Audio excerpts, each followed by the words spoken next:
தீர்மானம் போட்ட யோக்கியதை தான் பார்த்தமே. வந்தே மாதரம் பாட்டை பாடக்கூடாது, தமிழ் தாய் வாழ்த்தை தான் பாடணும்.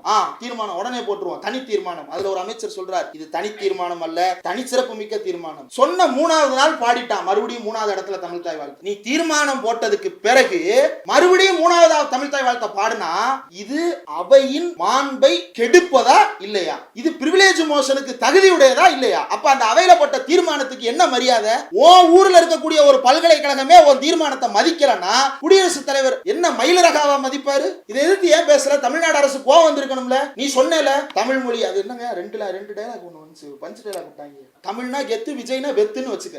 நீ போட்ட தீர்மானத்தை மயில் ரகா கூட மதிக்க மாட்டேன்னு ஒருத்தன் மறுபடியும் தமிழ் தாய் வாழ்த்தை 3வதா பாடுறான் பல்கலைக்கழகத்துல. இதெல்லாம் பாடுறதுக்குன்னே ஒரு பல்கலைக்கழகம் இருக்கான், சாஸ்திரா பல்கலைக்கழகம். உங்க கவர்மெண்ட் கீழே தான் இருக்கு. உங்க தீர்மானத்துக்கு எதிராகவே பாடுறான். நீங்க ஒரு பக்கம் பாடிக்கிட்டு இருக்கீங்க சட்டசபையில. லலிதாவின் பாட்டுக்கு ஜோயாலுகாசின் பாட்டுக்கு பாட்டு, ஆலுகாசின் பாட்டுக்கு பாட்டு நடத்துபவர் யார்? உங்கள் அன்பன் ஜேசிடி பிரபாகர் சட்டப்பேரவையில் உட்கார்ந்து நடத்திக்கிட்டு இருக்கிறார். பாட்டுக்கு பாட்டு கச்சேரி நடத்திக்கிட்டு இருக்கிறார். ஒரு அமைச்சர் பாட, ஒரு பாட, அவர் பாட. அவர் மரிய வில்சன் சார், நீங்க வந்து காலேஜ்ல பாடுனதே நல்லா இல்லைன்னு எல்லாம் கலாய்ச்சிட்டு இருக்கான். நீங்க அதே கொண்டு போய் மறுபடியும் அவையில வேற பாடுறீங்க. இது என்ன கொடுமை? அவையை எப்படி எல்லாம் கெடுக்கிறாங்க பாருங்க.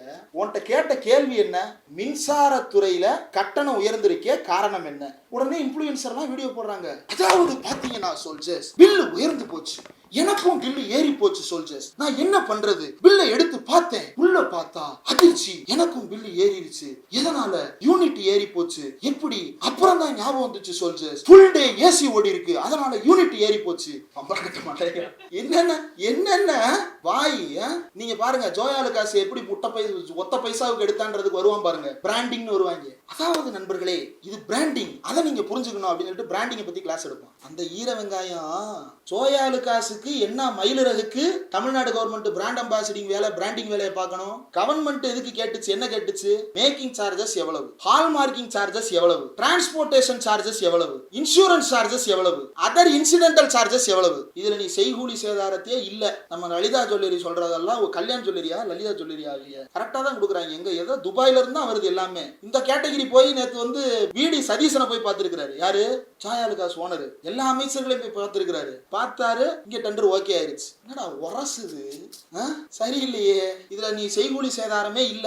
நம்ம லலிதா ஜுவல்லரி மொட்டபாஸ் மாதிரி நீ வந்து எல்லாத்தையும் சும்மாவே கொடுக்குறன்னு வச்சுப்போம். Hallmarking, BIS hallmarking. பிஏஎஸ்னா என்ன? Bureau of Indian standards. Hallmarking அதுக்கு சார்ஜஸ் இருக்கு. அரசு நிர்ணயித்த கட்டணம் எவ்வளவு?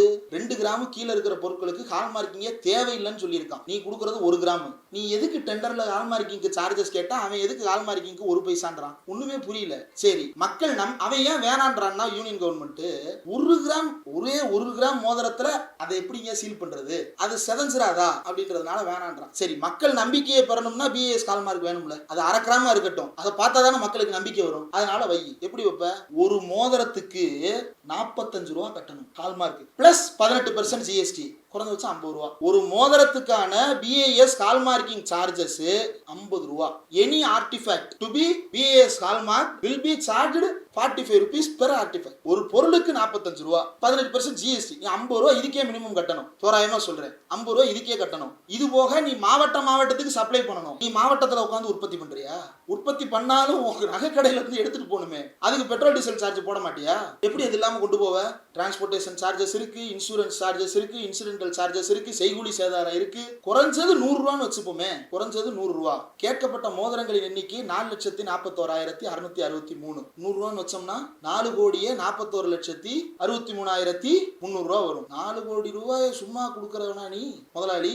இதுல ஹைலைட் என்ன தெரியுமா? இந்த டெண்டரை சப்மிட் பண்றதுக்கே 5000 ரூபாய் கட்டியிருக்கான். முட்டை பை ஒரு பைசாவுக்கு டெண்டரை போடுறதுக்கே 5000 ரூபாய் ஃபீஸ் கட்டியிருக்கான். 3,75,00,000 ரூபாய் வந்து செக்யூரிட்டி டெபாசிட் கொடுத்திருக்கான். கேட்டா இது பிராண்டிங்கா? அந்த பிராண்டிங்கை என்ன மயிலிறகுக்கு தமிழ்நாடு கவர்மெண்ட் மூலமா பண்ற இந்த படத்துல ஒண்ணு வருமேங்க, என்ன சதுரங்க வேட்டை, அந்த மாதிரி ஒரு கான்செப்டா வச்சுக்கேன். நைட்டு பூரா நோட்டீஸ் கூட மறுநாள் காலையில மக்களை வரவே, இன்னைக்கு வர்றவங்க எல்லாருக்கும் ஆளுக்கு 1 கிராம் தங்க மோதிரம் இனாம். பிராண்டிங் ஆகும்ல. ஐயா இங்கே வச்சு பிராண்டிங் பண்ற. இப்போ அரசாங்கத்தின் நன்மதிப்பை தன்னுடைய நன்மதிப்பாக ஒரு தனியார் நிறுவனம் கிளைம் பண்ணுது. அதை இந்த அரசாங்கம் வேடிக்கை பார்க்குது. இவர் கேக் வெட்டுற போட்டோ ஒன்று வந்துச்சுல, 12 மணிக்கு கேக் வெட்டுற போட்டோ. அந்த போட்டோவை வச்சு எத்தனை கேக் கம்பெனிக்காரன் வந்து ஒருத்தன் வந்து சூப்பர் மார்க்கெட், கனடாவில் இருக்கிற சூப்பர் மார்க்கெட் இந்த போட்டோவை வச்சுட்டு முன்னாடி அவன் சாக்லேட்டையும் கேக்கையும் வச்சிருக்கிற மாதிரி அவன் பண்றான். இது உங்களுக்கு வேற எதையாவது ஞாபகப்படுத்துதா? பேடிஎம் பண்ணுங்க, யார் வந்தா? 56 இன்ச்சு மோடி வந்தாரு. ஜோயாலு காசு ஒத்த பைசாவுக்காக இந்த அரசாங்கத்தோட நன்மதிப்பு அடங்க வச்ச யார் எங்கெங்க எவ்வளவு நேரம் இருந்தாங்க? நல்லா கேட்டாரு எதிர்கட்சி தலைவர். இது கணக்கு எடுக்கிறதுக்கலாமாடா டிபார்ட்மெண்ட் வச்சிருக்கீங்க? உடனே என்ன சொல்ற உதயநிதி ஸ்டாலின் என்ன சொன்னாரு? சங்கின்னு தானே சொன்னாரு. ஆமா, நாங்க சங்கி தான் பாஜக பெருமையாவே சொல்றான். இவரை சங்கின்னு சொன்னா திருப்பி கூட ஏதோ ஒண்ணு, நீயும் திமுக காரணத்திட்டு 4 வாரத்தை வச்சிருக்கல, அதுல ஏதாவது ஒண்ணு சொல்லிடலாம்ல. ஏன் சங்கின்னு உடனே நேரா பாத்ரூமுக்கு ஓடுற? சங்கின்னு சொன்ன உடனே ஏன் பாத்ரூமுக்கு ஓடுற? புத்தி அங்கதான் இருக்கு. அவையின் மாண்பை கெடுக்கின்ற புத்தி அந்த புத்தி மூளையில இருக்கின்ற, நீங்க வேற எங்கேயாவது புத்தி இருக்குன்னு யோசிறாரு. அவையின் மாண்பை கெடுப்பது, இந்த பேரவையின் மீது மக்கள் நம்பிக்கை இழக்க வேண்டும் என்பதுதான் அவர்களுடைய நோக்கமே. அவை குறிப்புல இருந்து நீக்கிறாங்க, சந்தோஷம். அதுதான் லைவ்ல போகுது. அப்ப இதுக்கு என்ன தீர்வு? இதுதான் எதிர்கட்சி திமுக கேட்டது. உடனே நியூஸ் மீடியால சில மூத்த பத்திரிகையாளர்கள் திமுக நேரடியை ரத்து பண்ண சொல்றாங்க. நீ பார்த்த இதை நேத்து திருமாட்டையும் கேள்வி கேட்கிறாங்க. திருமாட்ட போய் திமுக நேரலையை ரத்து செய்ய சொல்றதை பத்தி உங்க கருத்து என்னன்னு கேட்கிறான். திமுக அப்படி சொல்லலையே. நல்ல வேளை ஒரு நியூஸ் பார்த்துட்டாரு. வருகை தந்திருக்கக்கூடிய தோழர்கள் அனைவருக்கும் வணக்கத்தை தெரிவித்துக் கொள். இதுதான் வழக்குடிஞ்சு போச்சு அப்படின்னு நான் சொன்னேன். ஏன்னா அவர் ஒரு அரசியலை தொடங்கும் போதே எப்படி தொடங்கினார் அப்படின்னா, இந்த அவர்களே இவர்களே பாலிடிக்ஸ்லாம் நம்மளுக்கு பிடிக்காது அப்படின்னு சொல்லி ஒரு அரை நூற்றாண்டு காலமாக நாம் ரொம்ப கஷ்டப்பட்டு பின்பற்றி வந்த ஒரு முறையை ஒரு நூற்றாண்டு காலமாக நாம் இதை பண்ணணும் அப்படின்றதுக்காக நடத்தின போராட்ட வரலாற்றை புத்தர் காலத்திலிருந்து எடுத்துக்கிட்டோம்னாலும் 1000-2000 வருஷமா இங்க இருந்த ஒரு அடக்குமுறைக்கு எதிராக நாம் கையில் வைத்திருந்த ஒரு வார்த்தையை ரொம்ப சர்வ சாதாரணமாக இப்போது வந்திருக்கக்கூடிய முதலமைச்சர் அரசியல் கட்சி ஆரம்பித்த முதல் மேடையிலேயே காலாவதியாக்கி விட்டார். அது ரொம்ப அதிர்ச்சிக்குரியது. ஒருத்தர் அவர்களேன்னு கூப்பிடுறதுல அப்படி என்ன தயக்கம்? ஏன்னா அது ஆடியன்ஸ் ரசிக்க மாட்டாங்க. அப்போ ஆடியன்ஸ் ரசிக்கிறதுக்கு மட்டும்தான் பேசணுமா? அப்போ வேற கருத்துக்களே பேசக்கூடாதா? அப்போ ஆடியன்ஸ் சதின்னு உடன்கட்டை ஏறுவதை ரசித்தார்கள் என்றால் சதி உடன்கட்டை ஏறுவது சரி என்று மட்டும்தான் பேச முடியுமா? அப்போ ஒரு தலைமைக்கு என்னதான் வேலை அப்படின்றது புரியல. இவர் ஆடியன்ஸை கண்ட்ரோல் பண்ணுறாரா, ஆடியன்ஸ் இவங்களை கண்ட்ரோல் பண்ணுறாங்களா, அல்லது 2 பேரையும் டெல்லியிலிருந்து வேற யாராவது கண்ட்ரோல் பண்ணுறாங்களா அப்படின்னு தெரியாத அளவுக்கான ஒரு கலக்கத்திற்குள் தமிழ்நாட்டை தள்ளி இருக்கிறார்கள். அந்த சூழ்நிலையில் இந்த அரசு அமைந்ததற்கு பிறகு நடந்த முதல் பெரிய போராட்டம் அப்படின்னா நீட்டுக்கு எதிரான போராட்டம். அது டெல்லியில் அந்த போராட்டம் நடந்தது. டெல்லியில் அந்த போராட்டத்தை முன்னெடுத்தவர்கள் சிஜேபி அப்படின்னு சொல்லப்படுற கரப்பாம்பூச்சி கட்சியை சேர்ந்தவர்கள். அவர்கள் ஏன் அந்த போராட்டத்தை முன்னெடுத்தார்கள் அப்படின்னா, அவங்க முதல்ல யாரு? சீஃப் ஜஸ்டிஸ் ஆஃப் இந்தியா சும்மா இல்லாமல் வேலையில்லா திண்டாட்டத்தை பற்றி பேச வருகிறேன்ற பேரில் கரப்பாம்பூச்சிகள் தொல்லை தாங்க முடியவில்லைன்ற மாதிரி ஒரு கமெண்ட்டை பாஸ் பண்ண, யாரை பார்த்துட்டா கரப்பாம்பூச்சி என்ன அப்படின்ட்டு, ஆமாம் நாங்கள் கரப்பாம்பூச்சி தான் அப்படின்னு அவர்களுடைய வலைகளுக்குள்ளேயே புகுந்து அவர்களை ஆட்டம் காண செய்கின்ற ஒரு முயற்சியாக நாம் நினைக்கின்ற அந்த கரப்பாம்பூச்சி கட்சி அந்த போராட்டத்தை டெல்லியில் நடத்துகிறது. டெல்லியில் நடைபெறுகின்ற அந்த போராட்டம் தொடங்கும் போதே என்ன நடந்தது அப்படின்னா, தமிழ்நாட்டிலிருந்து பலருக்கும் ஒரு ஏமாற்றம் அல்லது ஒரு ஏக்கம். இது ஏன் நம்ம ஊரில் நடக்கலை? நம்ம ஊரில் இது நடந்திருக்க வேண்டாமா? நீட்டுக்கு எதிராக இந்தியாவுக்கே பாடம் நடத்திய மாநிலமாக இருக்கின்ற ஒரு மாநிலத்தில் மாணவர்களிடையே அந்த ஒற்றுமை உணர்ச்சி எங்கே போனது? போராட்ட குணம் எங்கே போனது? திராவிட இயக்கங்கள் அதை ஏன் செய்யவில்லை? கம்யூனிஸ்டுகள் ஏன் செய்யவில்லை? ஏன் யாரும் முன்வரவில்லை? அப்படின்ற அந்த குரல் தொடங்கும் போதே அங்கொன்றும் இங்கொன்றுமாக தமிழ்நாட்டிலும் போராட்டம் தொடங்குகிறது. போராட்டம் தொடங்கிய உடனேயே அந்த போராட்டத்தில் ஈடுபட்ட மாணவர்கள் மீது கடுமையான அடக்குமுறையை தமிழ்நாடு அரசு செலுத்தியது. தமிழ்நாடு அரசு அந்த அடக்குமுறையை செலுத்துவதை பார்ப்பதற்கு பலருக்கும் அதிர்ச்சி. எனக்கு இல்லை, பலருக்கும் அதிர்ச்சி. இந்த அரசு இப்படி செய்யலாமா? வேற எந்த அரசு இதை செய்யும்னு எதிர்பார்த்தாங்கன்னு தெரியல. மாணவர்கள் மண்டை உடைபட்டு தோள்பட்டை கிழிந்து ஆஸ்பத்திரியில் படுகிற அளவுக்கு கொடுமையான ஒடுக்குமுறை அவர்கள் மீது நிகழ்த்தப்பட்டது. அதற்கு பிறகு வேற வழியே இல்லாமல் போராட்டம் வெவ்வேறு இடங்களில் மீண்டும் மீண்டும் ஒடுக்குமுறைக்கு உள்ளானதற்கு பிறகு நடத்தப்பட்டது. அதற்கு அடுத்து ஒரு நிகழ்வு என்ன நடந்தது அப்படின்னா, திராவிடர் கழகத்தின் சார்பில் நீட் தேர்வு பற்றிய ஒரு பரப்புரை பயணத்தை மேற்கொள்ள திட்டமிடுகிறார்கள். அது போராட்டம் அல்ல, ஆர்ப்பாட்டம் அல்ல, கண்டன கூட்டம் அல்ல, பொதுக்கூட்டம் அல்ல, வாகனத்தின் மூலமாக தெரு தெருவாக போய் பரப்புரை செய்கின்ற ஒரு இயக்க வேலையை செய்கிறார்கள். இந்த வேலையை செய்வதற்கு இந்த அரசாங்கத்தினுடைய அனுமதி தேவையே இல்லை. ஏன் தேவையில்லை? ஒரு பொது இடத்துல நின்று நான் என்னோட கருத்தை சொல்றதுக்கு எனக்கான உரிமை எப்போ மறுக்கப்படும் என்றால், இந்த நாட்டில் லோக்கலில் இருக்கக்கூடிய பழைய ஐபிசி 144 அல்லது வேற ஒரு ஒடுக்குமுறையோ இங்கே நிகழ்வில் இருந்தால் தவிர வேறு எந்த நேரத்திலும் நான் என்னுடைய கருத்தை பொதுவெளியில் பேசுவதற்கு யாரிடமும் அனுமதி வாங்க வேண்டிய அவசியம் இல்லை. ஆள்களை கூட்டத்தை கூட்டுறமா கிடையாது. பரப்புரை, வாகனத்தில் பரப்புரை செய்கிறாங்க. ஆனாலும் அங்கே இருக்கக்கூடிய மக்களுக்கோ அல்லது போகின்ற பரப்புரையில் ஈடுபட்டிருப்பவர்களுக்கோ எந்த விதமான சங்கடமோ அல்லது பிரச்சனைகளோ இருக்கக்கூடாது என்பதற்காக லோக்கலில் இருக்கக்கூடிய போலீஸ் ஸ்டேஷனில் இன்ஃபார்ம் பண்ணிட்டு நடத்துகிறாங்க.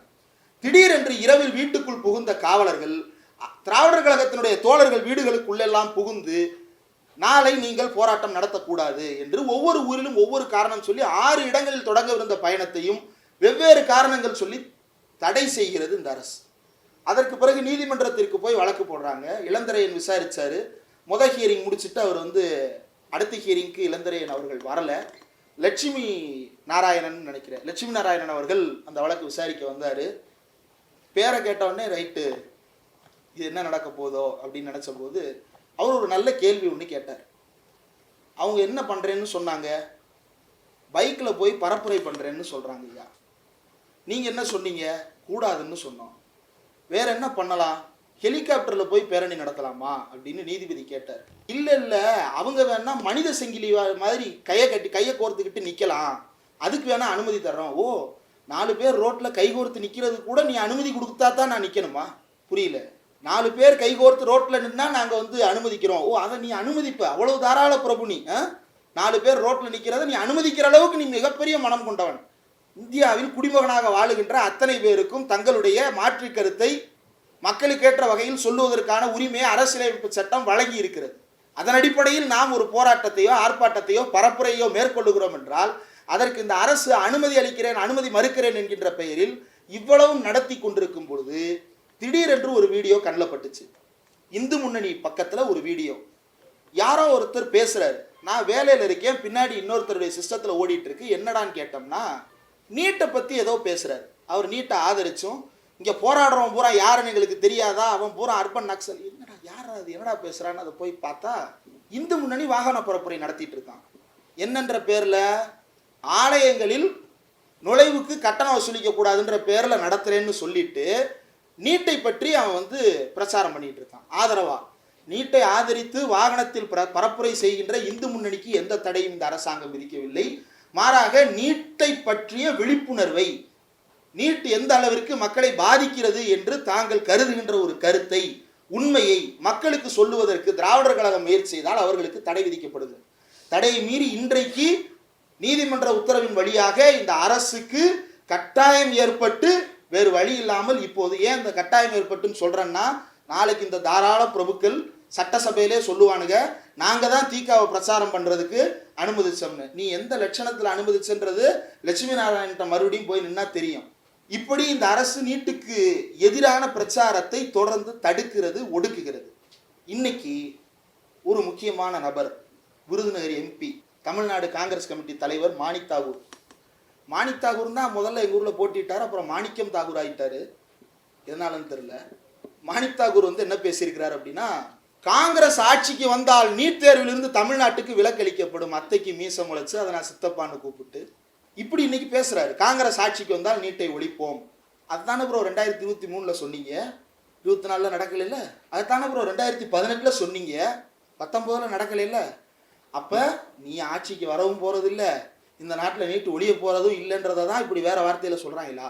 இப்போ தமிழ்நாட்டை மட்டும் இல்ல, தமிழ்நாட்டை சுற்றி இருக்கின்ற 3 மாநிலங்களில் இன்றைக்கு காங்கிரஸ் ஆட்சி நடைபெற்று கொண்டிருக்கிறது. கேரளா, கர்நாடகா, தெலுங்கானா. இந்த 3 மாநிலங்களும் நீட் தேர்வுக்கு எதிராக என்ன மாதிரியான அழுத்தத்தை நாடாளுமன்றத்திலோ அல்லது அவர்களது சட்டமன்றத்திலோ ஏற்படுத்தி இருக்கிறார்கள்? ஏன் தமிழ்நாட்டுக்கு நீட்டில் விலக்களியுங்கள்னு கேரளா சட்டமன்றத்தில் ஒரு தீர்ப்பு, ஒரு சட்டத்தை நிறைவேற்ற வேண்டியதானே? ஆர்டிகிள் 370 தமிழ்நாட்டுக்கும் அவர்களுக்கும் ஏதாவது தொடர்பு இருக்கிறதா நினைச்சு நம்ம அதை பற்றி போராடாமல் இருந்தோமா? காஷ்மீர் பாதிக்கப்பட்டால் நமக்கு என்ன, தமிழ்நாடு காப்பாற்றப்பட்டால் போதும் என்ற அமைதியாக இருந்தோமா? அதற்காக ஆதரவு தெரிவித்து தமிழ்நாட்டிலிருந்து திராவிட முன்னேற்ற கழகம் போய் போராட்டம் நடத்தவில்லையா?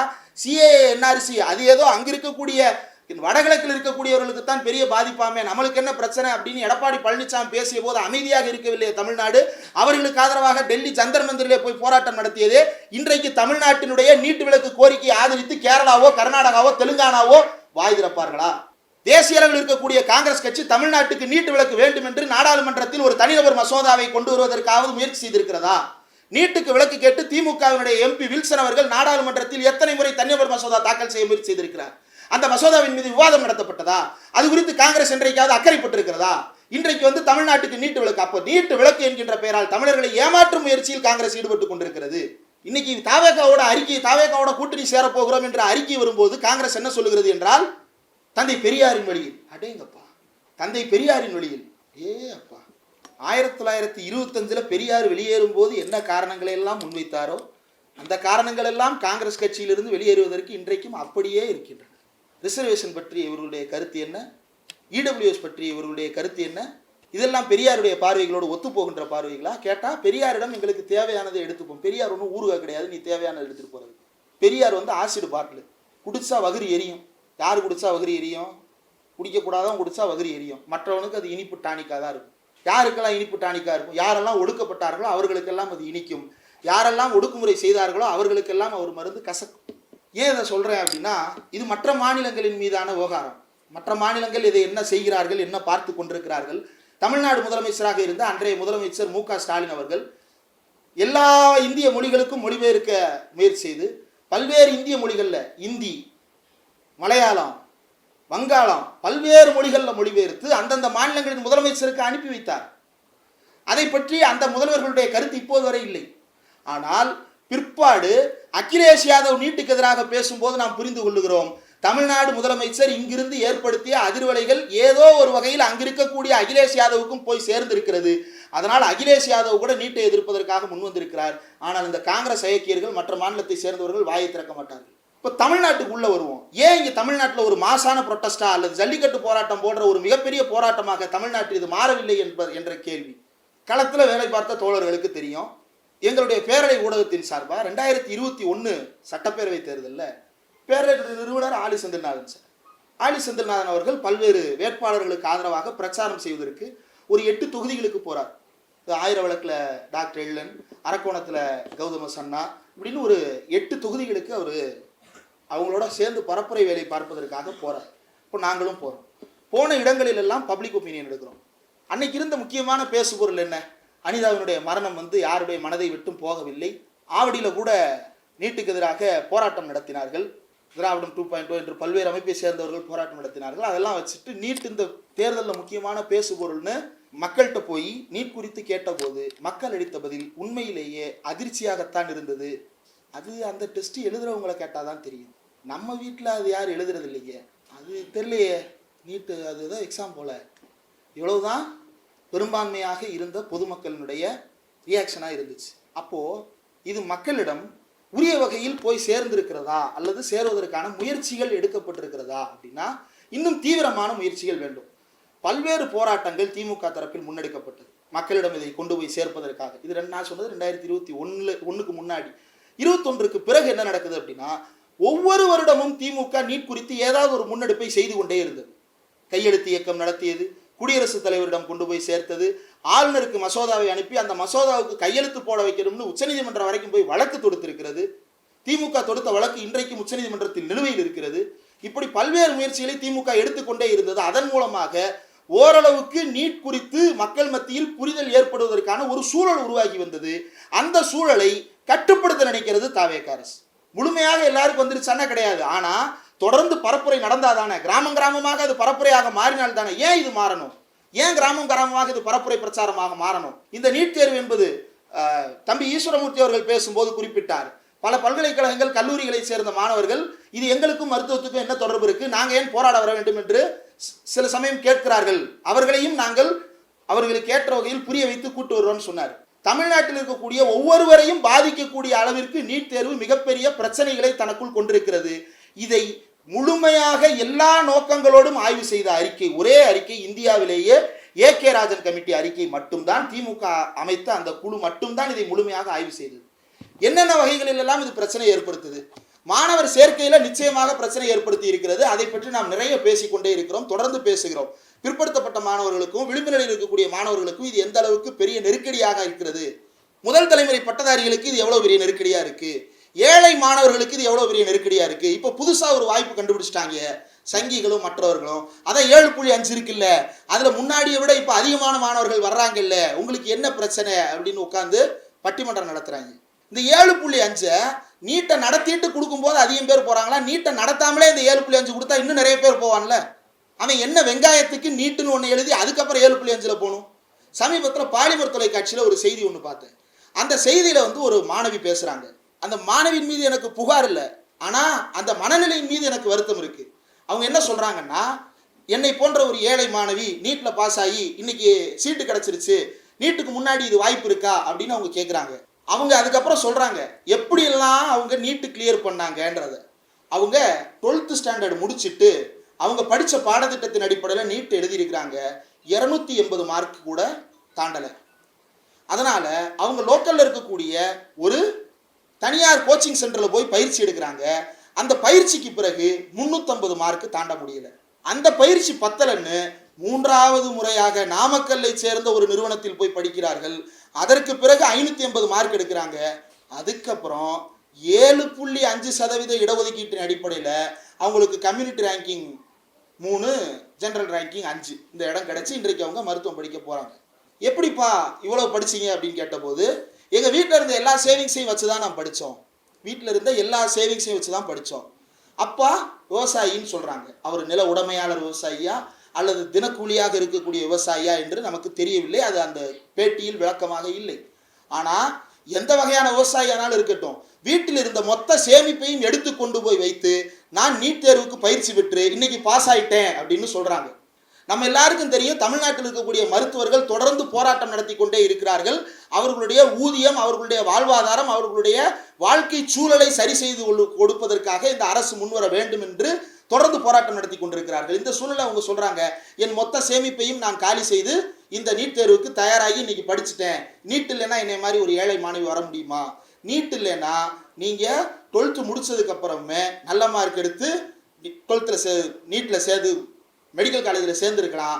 அதில் கூடுதலாக 7.5 இருந்ததுன்னா நீங்கள் உள்ளே போகிறதுக்கான வாய்ப்பு இன்னும் அதிகமாக இருக்கும். நீங்கள் தாராளமாக போய் படிச்சிருந்துருக்கலாம். இந்த புரிதல் அந்த மாணவர்களுக்கு போய் சேரலை. அந்த மாணவி கூடுதலாக ஒரு கோரிக்கை வச்சாங்க, அரண்டுட்டு அரசாங்கம் இது குறித்து கவனத்தில் எடுத்துக்கொண்டு மாணவர்களுக்கு நீட்டில் பயிற்சி தர வேண்டும் அப்படின்னு சொன்னாங்க. போன வாரம் திங்கட்கிழமை மணப்பாறையில் திராவிடர் விடுதலை கழகம் நடத்தின தடை அதை உடை அப்படின்னு சொல்லிட்டு வாழ்வியல் மாற்ற பயணம் அப்படின்ற ஒரு கூட்டம் நடைபெற்றது, மாநாடு நடைபெற்றது. அந்த மாநாட்டை ஒட்டி மணப்பாறையில் ஒரு விளக்க கூட்டம் நடைபெற்றது. அந்த விளக்க கூட்டத்தில் பேசுவதற்காக மணப்பாறை போயிருந்தேன். காலையில் புரட்சிகர மக்கள் அதிகார அமைப்பை சேர்ந்த 2 தோழர்கள் வந்திருந்தார்கள். பேசி கொண்டிருந்தோம். எல்லா அமைப்பை சேர்ந்தவர்களும் சேர்ந்து போராடணும் தோழர் அப்படின்னு ரொம்ப நேரம் பேசிகிட்டு இருந்தோம். அதுக்கப்புறம் கிளம்பிட்டோம். வண்டி ஏற்றி விடும்போது என்னோட இன்னொரு தோழர் வந்திருந்தார். அவர் நாங்கள் இங்கே எல்லா தோழர்களும் ஒன்றா சேர்ந்து செயல்பட தான் முயற்சி பண்ணுறோம் தோழர். காலையில் வந்திருந்தாரே ஒரு தோழர், புரட்சிகர மக்கள் அதிகாரத்தை சேர்ந்து பாண்டியன் ஒரு தோழர் வந்திருந்தார். அவர் நாங்கள் எல்லாம் ஒன்றா தான் பயணிப்போம், அமைப்பு ரீதியாக நாங்கள் வெவ்வேறு அமைப்புகளில் இருந்தாலும் மக்கள் பிரச்சனைக்கு ஒன்றா இருப்போம் அப்படின்னு சொல்லிட்டு இருக்கும்போது, சரிங்க தோழர்னு சொல்லிட்டு அவங்களுடைய பின்னணியை பற்றி பேசி கொண்டிருக்கும் பொழுது, அந்த தோழர் பாண்டியன் அவர்களுடைய மகள் அரசு பள்ளியில் படிக்கிறார். சிறப்பாக படிக்கிறார் என்பதை பார்த்த அன்றைய திமுக அரசு, தமிழ்நாடு அரசு மாடல் பள்ளி என்று ஒரு ஸ்கூல்ஸ் நடத்துகிறாங்க. அந்த மாடல் ஸ்கூல்ஸின் மூலமாக மாணவர்களுக்கு ஜேஇஇ மூலமாக ஐஐடி, என்ஐடி உள்ளிட்ட நிறுவனங்களுக்கு பயிற்சி கொடுக்கிறார்கள், நீட் தேர்வு பயிற்சி கொடுக்கிறார்கள். இன்னும் பல்வேறு உயர்கல்வி நிறுவனங்களுக்கான நுழைவுத் தேர்வுகளுக்கு பயிற்சி கொடுக்கப்பட்டு வருகிறது. அதன் அடிப்படையில் அவருடைய மகள் மாடல் பள்ளிக்கூடத்தில் படித்து நீட் தேர்வில் தேர்ச்சி அடைந்து விட்டார். ஆனால் தேர்ச்சி அடைந்த அந்த மாணவிக்கு மதிப்பெண் போதவில்லை, அதனால் இடம் கிடைக்கவில்லை. அப்போ தேர்ச்சிக்கு என்ன பொருள்? நீட் தேர்வில் நான் தேர்ச்சி, எத்தனை மார்க் எடுத்தா தேர்ச்சி? 620 அல்லது 520 மார்க் வச்சிருக்கிறாங்க. இதுக்கு மேலே எடுத்தால் பாஸ்னா இடம் கிடைக்குமா? அப்படிலாம் கிடையாது. பாஸ்னா இடம் கிடைக்கணும்னு அவசியம் இல்லை. எத்தனை சீட் இருக்கோ அத்தனை சீட்டுக்கு தான் நீ பாஸே அறிவிக்கணும். அப்போ கட்டா பேஸில் மட்டும்தான் இருக்கணும். பாஸ் மார்க்குன்றது எதுக்கு? ஊரையை மாற்றுறதுக்கா? அவரோட ஆட்டோ ஓட்டுநர், அவருடைய மகள் எவ்வளவு கடினமாக உழைத்திருந்தால் நீட் தேர்வில் பாஸ் ஆகிருப்பாங்க. ஆனால் இடம் கிடைக்கல. இப்போ அந்த பொண்ணு அக்ரி படிக்கிறாங்க. அவங்களும் ஏழை மாணவி தானே. அந்த ஏழை மாணவிக்கு அரசாங்கம் பயிற்சி கொடுத்ததில்ல, அவங்க தேர்ச்சியும் பெற்றாங்கல்ல. எங்கே இடம்? தேர்ச்சி பெற்ற அந்த மாணவிக்கு எங்கே இடம்? இடம் இல்லை. அப்போ என்ன செய்யறது? அப்போ நீட் தேர்வு பாகுபாட்டை உருவாக்குகிறது, நம்மிடம் இருக்கக்கூடிய பொருளாதார வளத்தை சுரண்டுகிறது, நம்மிடம் இருக்கக்கூடிய நேரத்தை தின்கிறது. இப்போ அந்த ஒரு பெண்ணுக்கு ஊரில் உட்காந்து படிக்கிறதுக்கான சூழலை அவங்க அப்பா அம்மா ஏற்படுத்தி கொடுத்துட்டாங்க. அந்த பொண்ணு படிச்சிட்டாங்க. ஆனால் 3 வருஷம் வீட்டில் உட்காந்து ஒரு பொம்பளை பிள்ளைய படிக்க வைக்கிறதுக்கான நேரம் நம்மிடம் இருக்கிறதா? 2 ப்ரிவிலேஜஸ் இந்தியாவில் வந்து அஃபோர்ட் பண்ணவே முடியாது. இந்த 2 ப்ரிவிலேஜஸை சாமானியர் ஒருத்தரால் அஃபோர்ட் பண்ணவே முடியாது. ஒன்று நேரம், இன்னொன்று தகவல். Time is a privilege, information is a privilege. ஏன் இன்ஃபர்மேஷன் ப்ரிவிலேஜ்னு நான் சொல்கிறேன்னா, இன்ஃபர்மேஷனை தெரிஞ்சுக்கிறதுக்கான சாதனங்கள் இருந்தால் தான் உங்களால் இன்ஃபர்மேஷனை தெரிஞ்சுக்க முடியும். அந்த சாதனங்களுக்கு நீங்கள் பெரிய முதலீட்டை செய்யணும். பெரிய முதலீடுனா என்ன? ஒரு தினக்கூலி 100 ரூபாய் 150 ரூபாய்க்கு உழைத்து கொண்டிருக்கக்கூடிய ஒரு விவசாயினுடைய வீட்டில் வந்து 15,000 ரூபாய் கொடுத்து ஒரு பெரிய ஸ்மார்ட் ஃபோன் வாங்கணும் அப்படின்னா அது மிகப்பெரிய முதலீடு தான். அதையும் அவங்க அப்பாவோ அம்மாவோ அல்லது மகனோ யாராவது ஒருத்தர் தான் வச்சுருப்பாங்க. அங்கேயும் இவனுக்கு ரீல்ஸை போட்டு அவங்கள மண்டையை கரெக்ட் பண்ணிகிட்டு இருப்பானுங்க. இதை தாண்டி இன்ஃபர்மேஷனை தெரிஞ்சுக்கிறதுன்றது அவ்வளவு சாதாரணமானது இல்லை. நம்மளை பொறுத்த வரைக்கும் நம்ம வீட்டில் இருக்கக்கூடிய பிள்ளைகளுக்கு இன்ஜினியரிங் படிக்க வைக்கலாம், சயின்ஸ் படிக்க வைக்கலாம், மெடிசின் படிக்க வைக்கலாம். வேற என்ன படிக்க வைக்கலாம்? யாருக்குமே தெரியாது. ஃபேஷன் டெக்னாலஜி படித்தா என்ன வேலை கிடைக்கும் யாருக்காவது தெரியுமா? யாருக்குமே தெரியாது. வேற படிப்பே இல்லையா உலகத்தில் இந்த 3 தவிர? Physics, chemistry, engineering, commerce, maths, Tamil, English, இதை தவிர வேற படிப்பே இல்லையா? ஏன் அந்த படிப்பை பற்றிலாம் நமக்கு தெரியல? அப்போது அந்த தகவலே நமக்கு ஒரு ப்ரிவிலேஜ். அந்த தகவல் எப்படி அவர்களுக்கு கிடைக்கிறது? தலைமுறையாக அவர்கள் பல்வேறு துறைகளில் பணியாற்றியதன் மூலமாக அவர்கள் அந்த தகவலை திரட்டி வைத்திருக்கிறார்கள். எங்க அப்பா அரசு உதவி பெறும் பள்ளியில் 30 ஆண்டுகள் ஆசிரியராக பணியாற்றியவர்.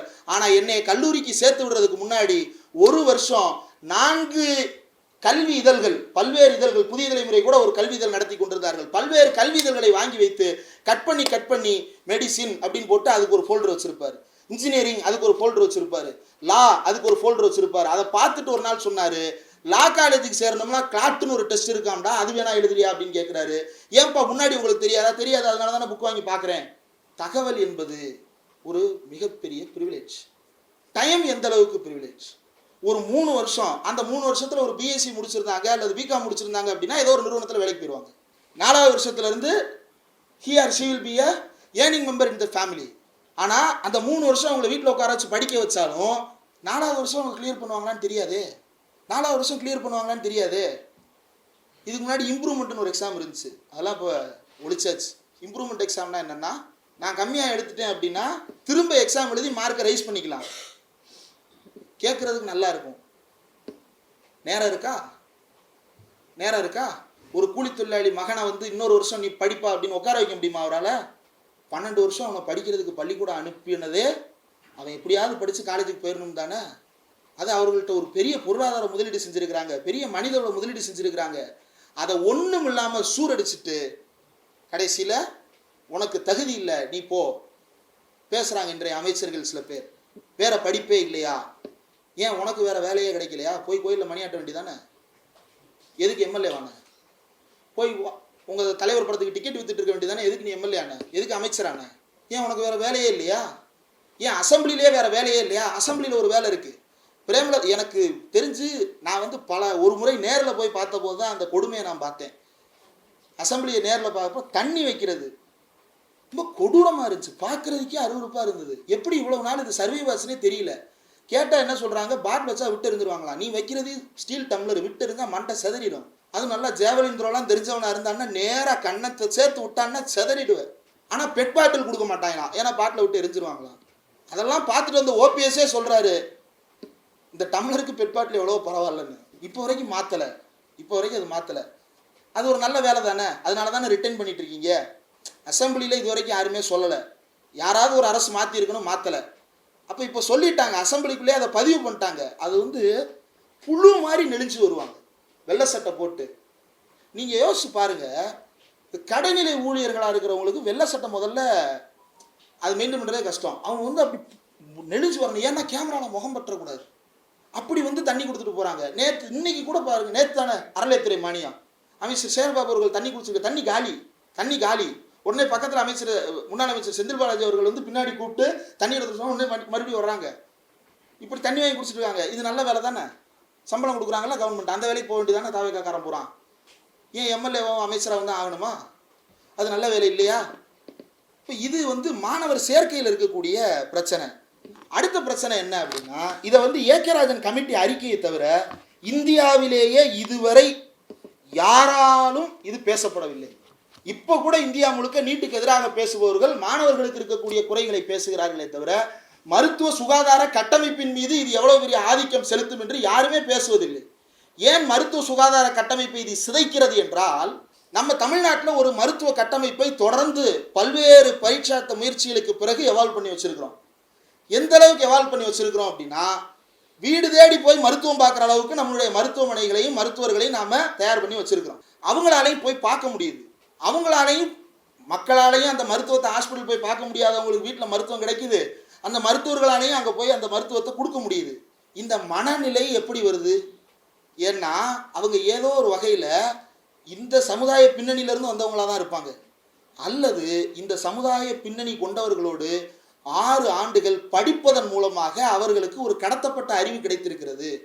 ஏன் இன்றைக்கும் ஒரு தனியார் பள்ளிக்கூடத்தில் படிக்கிற கிட்டு ஒரு ப்ரிவிலேஜ்டு கிட்டாகவும், அரசு பள்ளிக்கூடத்தில் படிக்கிற ஒரு குழந்தை ப்ரிவிலேஜாக இருந்தாலும் கூட பிறருடைய குறைகளை புரிந்து கொள்ளுகின்ற பக்குவம் அவர்களுக்கு இருப்பதற்கு காரணம் 12 ஆண்டுகள் அவன் நல்ல ப்ரிவிலேஜாக இருந்தால் கூட அண்டர் ப்ரிவிலேஜ்டு கிட்ஸ் பல பேரோட அவன் சேர்ந்து படிக்கும்போது அவங்க குடும்ப சூழ்நிலைகளை அவன் புரிந்துக்கிறான். பக்கத்தில் ஒருத்தன் உட்காந்துருக்கிறான், அவன் திடீர்னு வராமல் இருக்கிறான். ஏன்டா வரலன்னு கேட்டால், நேற்று எங்கள் அம்மாவுக்கு உடம்பு சௌரியம் இல்லை, ஹாஸ்பிட்டல் போனியா, இல்லை வசதி இல்லை. ஏன்டா வசதி இல்லை? காசு இல்லை. ஏன் காசு இல்லை? அம்மா கூலி வேலைக்கு தான் போகிறாங்க. ஏன் கூலி வேலையில் காசு வராதா? ஆமாம், ஒரு நாளைக்கு இவ்வளோ தான் வரும். ஐயோ, அப்போ அவன் யோசிப்பான்ல, பக்கத்தில் இப்படி ஒரு ஸ்டூடெண்ட் இருந்தால் தானே இன்னொருத்தன் யோசிப்பான். இப்படியான யாருமே இல்லைன்னா, ப்ரிவிலேஜாக மட்டுமே உட்காந்துருந்தாங்கன்னா அவனுடைய மனநிலை எப்படி இருக்கும்? சமீபத்தில் ஒரு நடிகர் பேசுகிறான், அவனுக்கெல்லாம் மரியாதை கொடுக்க தேவையில்லை. அவன் பேர் ஏதோ அபிசரவன், அவன் பேர் என்ன, இப்போ ஏதோ பேரை மாற்றிட்டான் போல. இடையில ஏதோ அவன் மேலே உமன் ஹராஸ்மெண்ட் கம்ப்ளைண்ட்ஸ்லாம் நிறைய வந்தது. அவன் என்ன சொல்கிறான், போலி போராளிகள்ன்றான். யாரை மேடையில் வச்சுட்டு? கௌசல்யாவை மேடையில் வச்சு. கௌசல்யா பட்ட வேதனையெல்லாம் உன்னால் வாழ்க்கையில் ஒரு மணி நேரம் கூட பட முடியாது. கௌசல்யாவை மேடையில் வச்சுட்டு போலி போராளிகள் அப்படின்ட்டு. யார் அவனுக்கு உண்மையான போராளிகள் அப்படின்னா 2 பேர் சொன்னால் எப்படி புரிஞ்சுப்பான்? சுபாஷ் சந்திர போஸ், சரி, அடுத்து பசும்பொன் முத்துராமலிங்கத்தை, வேற அவங்க தான், வேற யாரும் போராடலை, வேற யாரை பற்றி பேச மாட்டான். இப்படி ஒரு செட் உருவாகிட்டு இருக்கு. அப்போது அண்டர் ப்ரிவிலேஜ் ஸ்டூடெண்ட்ஸ் இல்லாத ஒரு சூழலில் வளர்ந்த ஒருவன் இப்படி தான் பேசுவான்.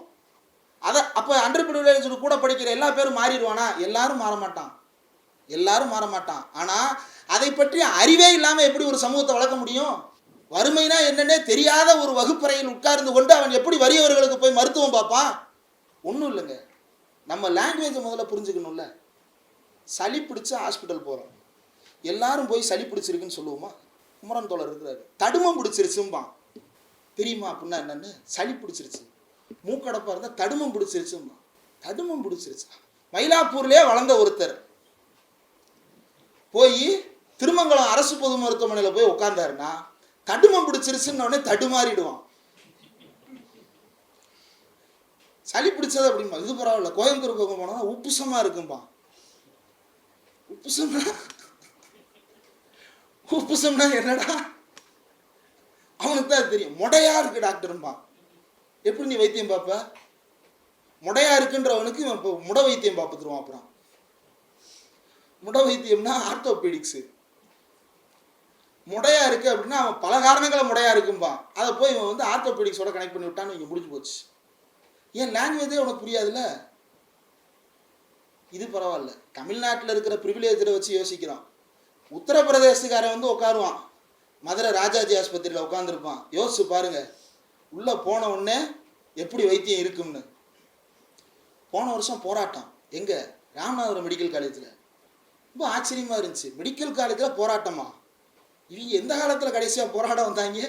கடைசியாக எனக்கு தெரிஞ்சு பேராசிரியர் ஆராமசாமி எழுதின புத்தகத்தில் குறிப்பிட்டிருக்கிறாரு, 1965 மொழி போராட்டத்தின் போது மதுரை மருத்துவக் கல்லூரி மாணவர்கள் ரோட்டுக்கு வந்தார்கள்னு. அதுக்கப்புறம் வேறு எதையும் பார்த்தது இல்லை. அதுக்காக நான் குறைச்சி மதிப்பு இல்லை, அவங்களுடைய நேரம் அவங்களுடைய சூழல்.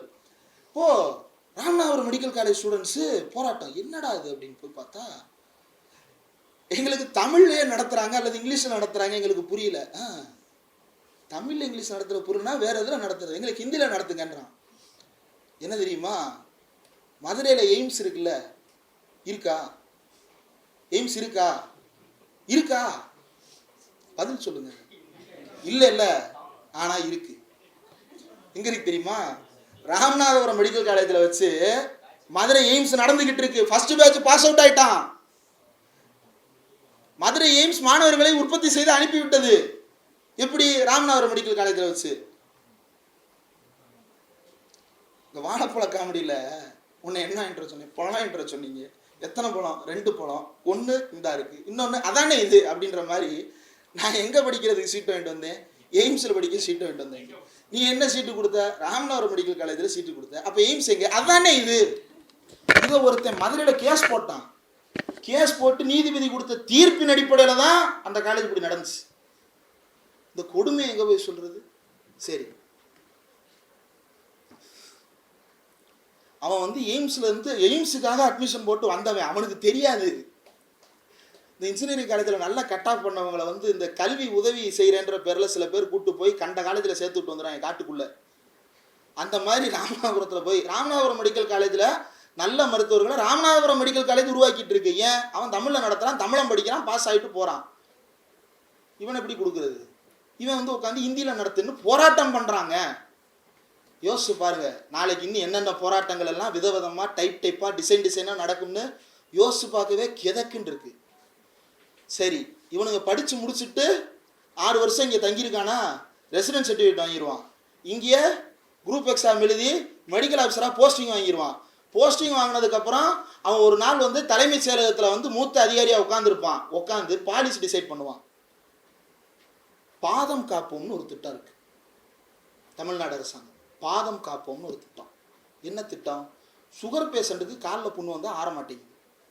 அப்போ அதை எப்படி தடுக்கலாம்? கிராமமாக போய் குழுக்களின் மூலமாக அவர்களுக்கு அது குறித்த விழிப்புணர்வு ஏற்படுத்துறது அதில் ஒரு பகுதி. முழுமையாக நடைபெற்றதா? அது எங்கெங்கெல்லாம் நடைபெற்றுச்சு? ஏன் ஊருக்கு வரல? வரணும், எல்லா ஊருக்கு வரணும். எல்லா திட்டங்கள்லையும் குறைகள் இருக்கும். நிவர்த்தி செய்கிறதுக்கு தான் வழிவகைகளை நாம் உருவாக்கணும். அதை மாற்றுறதுக்கு வழிவகைகளை உருவாக்கக்கூடாது. அது இல்லாமல் பண்ணுறதுக்கு வழிவகை செய்யக்கூடாது. இப்போ பாதம் காப்போம்னு ஒரு திட்டம். எதுக்கு? காலில் புண்ணு வந்துடக்கூடாதுன்றதுக்காக அரசாங்கம் பார்த்து அவங்களுக்கு என்ன ஷூ கொடுக்கலாம், என்ன மருத்துவம் கொடுக்கலாம், எப்படி வராமல் தடுக்கலாம் இப்படின்னு அரசாங்கம் திட்டம் போட்டு செயல்பட்டு இருக்கு. பாதம் காப்போம்னு ஒரு திட்டம், இதயம் காப்போம்னு ஒரு திட்டம். திட்டக்குழுலேருந்து போன ஆண்டு ஒரு டாக்குமெண்ட்ரி ரிலீஸ் பண்ணாங்க. அந்த டாக்குமெண்ட்ரியில் இதெல்லாம் இருக்குது. நான் கௌதம் அண்ணன் கூட அனுப்புகிறேன், அவர் வாட்ஸ்அப்பில் உங்களுக்கு அனுப்புவார். அதில் 2 பேர், அந்த அம்மா ஐயா 2 பேருக்கு 60 வயசுக்கு மேலே. அவங்களுக்கு பிள்ளை இல்லை. அவங்க வீட்டில் வந்து ஒரே ஒரு கட்டில் இருக்கும். கிச்சனில் ஒரு அடுப்பு, 2 பாத்திரம், ஒரு சிலிண்டரு, வெளியே ஒரு சைக்கிள். இவ்வளவு தான் அவங்க வீட்டில் இருக்கிற மொத்த பொருள். அவர் ஒரு மாதிரியா இருக்குது அப்படின்னு சொல்லிட்டு, அந்த அம்மாவுக்கு ஒரு மாதிரியா இருக்குன்னு சொல்லிட்டு பக்கத்தில் இருக்கிற ஆஸ்பத்திரி கூட்டு போயிருக்கிறாரு. இதயம் காப்போம் திட்டத்தின் கீழே, மக்களை தேடி மருத்துவத்தின் கீழேன்னு அவங்கள என்கரேஜ் பண்ணி அவங்களுக்கு இன்றைக்கு உயர்தர அறுவை சிகிச்சை நடைபெற்று இன்றைக்கு சந்தோஷமாக வாழ்ந்துக்கிட்டு இருக்காங்க. காக்லியர் இம்ப்ளான்ட்டை பற்றி ஏற்கனவே ஒரு மருத்துவர் பேசியது ரொம்ப பிரபலம். காக்லியர் இம்ப்ளான்ட்னா செவித்திறன் குறைபாடுடைய பிள்ளைகளுக்காக செவித்திறனை ஏற்படுத்தி தருவதற்கான ஒரு இம்ப்ளான்ட், காதிலே பொறுத்துற ஒரு விஷயம். அதை வந்து கலைஞர் வந்து முன்னெடுக்கிறார். இதை ஒரு டாக்டர் சொல்கிறாரு, கலைஞர் செய்கிறாரு. ஆயிரக்கணக்கான மாணவர்கள் அதில், ஆயிரக்கணக்கான பிள்ளைகள் இதில் பயனடைகிறாங்க. இந்த மாதிரியான திட்டங்கள் இனி எதிர்காலத்தில் இல்லாமலே போகும். இதெல்லாம் நீங்கள் பாருங்கள், காலங்காலமாக மக்கள் செத்துக்கிட்டு இருக்கிற இதய நோய் பற்றிய அக்கறை நம்ம அரசாங்கங்களுக்கு இப்போ வந்திருக்கு. காலங்காலமாக காலில் புண்ணு வர்றதுக்கு எப்படி சரி பண்ணுறதுன்னு 2020 நம்ம 21 நம்ம அதை யோசிக்கிறோம். இனி அடுத்து நம்ம எங்கே போகணும்? புற்றுநோய்க்கு போகணும். அதையும் யோசிச்சிட்டாங்க. பிரஸ்ட் கேன்சர் ரொம்ப இயல்பாக, பிரஸ்ட் கேன்சர் வந்து ஃபஸ்ட்டு ஸ்டேஜில் கண்டுபிடிச்சிட்டா ஈஸியாக க்யூர் பண்ணிடலாம், ட்ரீட் பண்ணிடலாம் அப்படின்றதுக்காக போன அரசு வந்து முயற்சி செய்து பிரஸ்ட் கேன்சருக்கு ஸ்க்ரீனிங் பண்ண. அதுக்கு முன்னாடி அதிமுக ஆட்சியிலையும் கூட கேன்சர் ஸ்க்ரீனிங்க்கெல்லாம் ஏற்பாடு பண்ணாங்க. இப்போ இந்த ஸ்க்ரீனிங் பண்ணுறது, அதை எப்படி ஃபைண்ட் அவுட் பண்ணுறது, இதெல்லாம் அரசாங்கம் யோசிக்குது. நாளை நீட் தேர்வின் மூலமாக மொத்தமாக ப்ரிவிலேஜாக ஒரு குரூப் வந்து உட்காந்துருப்பான். அவன் எவன் மூளையிலையும் இப்படிப்பட்ட திட்டங்களே இருக்காது. கேன்சர்னா அதுக்கு ஒரு 2 lakhs செலவாகும் சார், 5 lakhs செலவாகும் சார். இன்சூரன்ஸ் வந்தால் தான் சார் பண்ண முடியும். நண்பர் ஒருத்தர் இருக்கிறார், அவர் வந்து அமெரிக்காவில் போய் படிக்கிறார். ரொம்ப கஷ்டப்பட்டு பல்வேறு நபர்களிடம் கடனை வாங்கி அவர் அமெரிக்காவில் போய் ஆய்வு பட்டம் படிக்கிறார். திடீர்னு ஒரு நாள் லீவில் வந்திருக்கேன்னாரு. என்னையா இந்நேரம் உனக்கு என்னையா லீவு, இப்போதைக்கே வந்த அப்படின்னா, ஒன்றும் இல்லை தோழா, கழுத்து வலின்னாரு. சரி, கழுத்து வலினா மாத்திரை போட வேண்டியதானே? இல்லை அப்படி போட முடியாது. அப்புறம் யூஎஸில் டாக்டரை பார்க்க வேண்டியதானே? அப்படிலாம் பார்க்க முடியாது தோலா. ஒரு வாரம் முன்னாடி அப்பாயின்மெண்ட் வாங்கணும். இது ஒரு as I am going to suffer from கழுத்து வலி, give me appointment next week அப்படின்னு கேட்க முடியாதுல்ல. கழுத்து வலி வந்தால் போய் அப்பாயின்மெண்ட் வாங்க முடியாது. வாரங்கள், ஒரு வாரம் ஆகும் கழுத்து வலிக்கு போய் பார்க்கறதுக்கு, ப்ரிலிமினரி என்கொயரி. அதுக்கப்புறம் கோர்ஸ் ஆஃப் டேப்லெட்ஸ் கொடுத்துருவான். அதுக்கப்புறம் ஒரு வாரம் கழிச்சு தான் அடுத்த அப்பாயின்மெண்ட்டு. அதில் தான் உங்களுக்கு என்ன ஸ்கேன் எடுக்கலான்னு, ஸ்கேன் சென்டர் போனால் அங்கே அப்பாயின்மெண்ட்டு, அதுக்கு ஒரு வாரம், 3 வாரம் ஆகும்னு காசை போட்டு ஊருக்கு கிளம்பி வந்து காலையில் ஆஸ்பத்திரி போனவர் மதியம் வந்து தோலா இப்போ பரவாயில்ல ஸ்கேன் எடுத்து பார்த்துட்டாங்க, ஒன்றும் பிரச்சனை இல்லையா? ஒன்றும் இல்லாது, ஒன்றும் பிரச்சனை இல்லை, இந்த இதெல்லாம் சரி பண்ண சொல்லியிருக்கிறாங்க, ஓகே அடுத்த வாரம் கிளம்புறேன். தமிழ்நாட்டில் அப்படி இருக்கா? அரசு மருத்துவமனைகளில் போதாமை இருக்கா? நிச்சயமாக இருக்கும். எல்லா கட்டமைப்புகளுக்குள்ளேயும் போதாமைகள் இருக்கும். அதை சரி செய்வதற்கு தான் நம்ம முயற்சி செய்யணும். ஆனால் இங்கே இருக்கக்கூடிய இந்த கட்டமைப்பினுடைய அருமையை நமக்கே தெரியாமல் நம்மிடமிருந்து மறைக்கிறார்கள் என்றால் அது ஆபத்தானது. இப்போது இந்த கட்டமைப்பு எப்படி உருவாகுது? அடிப்படையில் பிரைமரி ஹெல்த் சென்டர்ஸ்லேருந்து இந்த கட்டமைப்பு உருவாகுது. பிரைமரி ஹெல்த் சென்டர்லேருந்து அர்பன் ஹெல்த் சென்டராக இருக்கட்டும், அதுக்கடுத்து வந்து கவர்மெண்ட் மெடிக்கல் காலேஜ் ஹாஸ்பிட்டல்ஸாக, டிஸ்ட்ரிக்ட் ஹெட் குவார்ட்டர் ஹாஸ்பிட்டல்ஸாக இருக்கட்டும், இப்படி நிறைய கட்டமைப்பை வைத்து அதன் மூலமாக மக்களுக்கு மருத்துவத்தை நேரடியாக வீட்டுக்கே போய் கூட வழங்குகின்ற அளவுக்கு தமிழ்நாட்டினுடைய மருத்துவ கட்டமைப்பு வளர்ந்ததற்கு காரணம் நம்மிடம் இருந்த இண்டிஜினஸான தமிழ் மருத்துவர்கள். அந்த பாலிசியை டிசைட் பண்ணுறது யார்? தமிழ் மருத்துவர்கள் டிசைன் பண்ணுறான். அவன் எப்படிப்பட்ட மருத்துவராக இருக்கான்? அவன் ஒரு பிற்படுத்தப்பட்ட பின்னணியிலிருந்தோ அல்லது தலித் பின்னணியிலிருந்தோ அல்லது ஒரு பெண்ணாகவோ அல்லது ஒரு முஸ்லீமாகவோ ஏதோ ஒரு பின்னணியிலிருந்து வந்தவங்களா இருக்கிறாங்க. அவங்க தான் அதை டிசைன் பண்ணுறாங்க. டாக்டர் அமலோர் போனாதன்னு ஒருத்தர் இருக்கிறார். எத்தனை பேருக்கு அவரை பற்றி தெரியும்னு எனக்கு தெரியல. போன வாரம் ஒரு டிபேட்டில் அவர் பேசுகிறாரு. ஒருத்தர் எழுதுறான், தாவேகாக்காரன், டேய் டிஎம்கே சொம்புன்னு எழுதுறான். அமலோர் போனாதன் யார் தெரியுமா? இந்தியா முழுக்க ஆர்கன் டிரான்ஸ்பிளான்ட்டுக்கு கவர்மெண்ட் எப்படி ஃப்ரேம் ஒர்க் பண்ணணுன்றத மாநிலமாக எங்களுக்கு வந்து கற்றுக் கொடுங்கள்னு கூப்பிட்டு அவர்கிட்ட இருந்து பயிற்சி எடுத்திருக்கிறான். ஒன்றிய சுகாதாரத்துறைக்கே இவங்க போய் அட்வைஸ் பண்ணிட்டு வந்திருக்கிறாங்க ஆர்கன் டிரான்ஸ்பிளான்ட் எப்படி நடத்தணும்னு. ஏன் தமிழ்நாட்டில் கலைஞர் தலைமையிலான அரசு அமலோர் போனாதன் தலைமையில மருத்துவர் குழுவை நியமித்து அவங்க தான் தமிழ்நாட்டில் இந்தியாவுக்கே முன்னோடியாக ஆர்கன் டிரான்ஸ்பிளான்ட்டுக்கு எப்படி ஃப்ரேம் ஒர்க் டிசைன் பண்ணணுன்றதை முதல்ல செய்கிறாங்க. இப்படிப்பட்ட மருத்துவர்கள் காணாமல் போய்விடுவார்கள். இங்கே மட்டும் இல்லை, உத்தரப்பிரதேசத்தில் கஃபீல் கான் ஒரு டாக்டர் இருக்கிறார். அவரை கூப்பிட்டு கூட வாய்ஸ் ஆஃப் டிஎன் மூலமாக அன்பகத்தில் கடந்த சில ஆண்டுகளுக்கு முன்பு ஒரு கூட்டம் நடத்தினோம். இந்த கஃபீல் கான் வந்து கொஞ்ச நாள் ஹைதராபாத்தில் தஞ்சமடைஞ்சிருந்தார். தஞ்சமடைஞ்சு தலைமறைவாக இருந்தார். கொஞ்ச நாள் ஹைதராபாத்தில் இருந்தவர் அடுத்து தமிழ்நாட்டில் தலைமறைவாக இருந்தார். அதற்கு உதவியது யார் அப்படின்றது தெரியும். இவனுக்கு தேவையில்லாமல் நம்ம வம்பு வளர்ப்பானு அப்படின்றதுனால நான் சொல்லலை. அவர் வந்து ஏன் தலைமறைவாக இருந்தார்? ஆக்சிஜன் இல்லாத குழந்தைகளுக்காக ஆக்சிஜன் கொடுத்தார். எப்படி கொடுத்தாரு? ஆஸ்பத்திரியில் ஆக்சிஜன் இல்லை. உடனே அவர் என்ன பண்ணுறாரு, பக்கத்தில் சிஆர்பிஎஃப் கேம்ப்பு, பிஎஸ்எஃப் கேம்பில் ஆக்சிஜன் சிலிண்டர்ஸ் வச்சுருப்பாங்கன்ற அங்கே இருக்கக்கூடிய வசதிகளை தெரிஞ்சுக்கிட்டு அவங்களுக்கு கால் பண்ணி அவன் கொடுக்குறான். அவன் கொடுத்துட்டான், இவர் வாங்கிட்டு வந்து காப்பாற்றிட்டாரு. நீ எப்படா உசுரை காப்பாற்ற போச்சு அப்படின்னு சொல்லிட்டு அவர் மேலே கேஸை போட்டு அவர் குடும்பத்தையே ஜெயிலில் தூக்கி வச்சு சித்திரவதை பண்ணி அவர் தலைமறைவாக இருந்து ஓடிக்கிட்டு இருந்தார். இப்படி யாரும் வரக்கூடாதுன்றது தான் இந்த அரசாங்கங்களுடைய நோக்கம். ஏன் அது நடக்காமல் போகும்? 7.5 மாணவர்கள் வர்றாங்களே அப்படின்னு பலரும் கேட்கலாம். இந்த புத்தகத்திலேயே பக்கம் 64 எடுத்து பார்த்தீங்க அப்படின்னா அதில் ஒரு டேப்லெட் காலம் இருக்கும். அட்டவணை 2021 வரையான காலகட்டத்தில் எம்பிபிஎஸ் சேர்க்கை நீட் தேர்வுக்கு முந்தைய மற்றும் பிந்தைய காலகட்டம். 2017 நீட் நம்ம எழுத ஆரம்பிக்கிறோம் தமிழ்நாட்டில். 17க்கு முன்னாடி மாணவர்கள் யாரெல்லாம் போனார்கள், 17க்கு பின்னாடி மாணவர்கள் யாரெல்லாம் போனார்கள். அதில் பாருங்கள், மொத்த எம்பிபிஎஸ் இடங்கள் 2011 2349.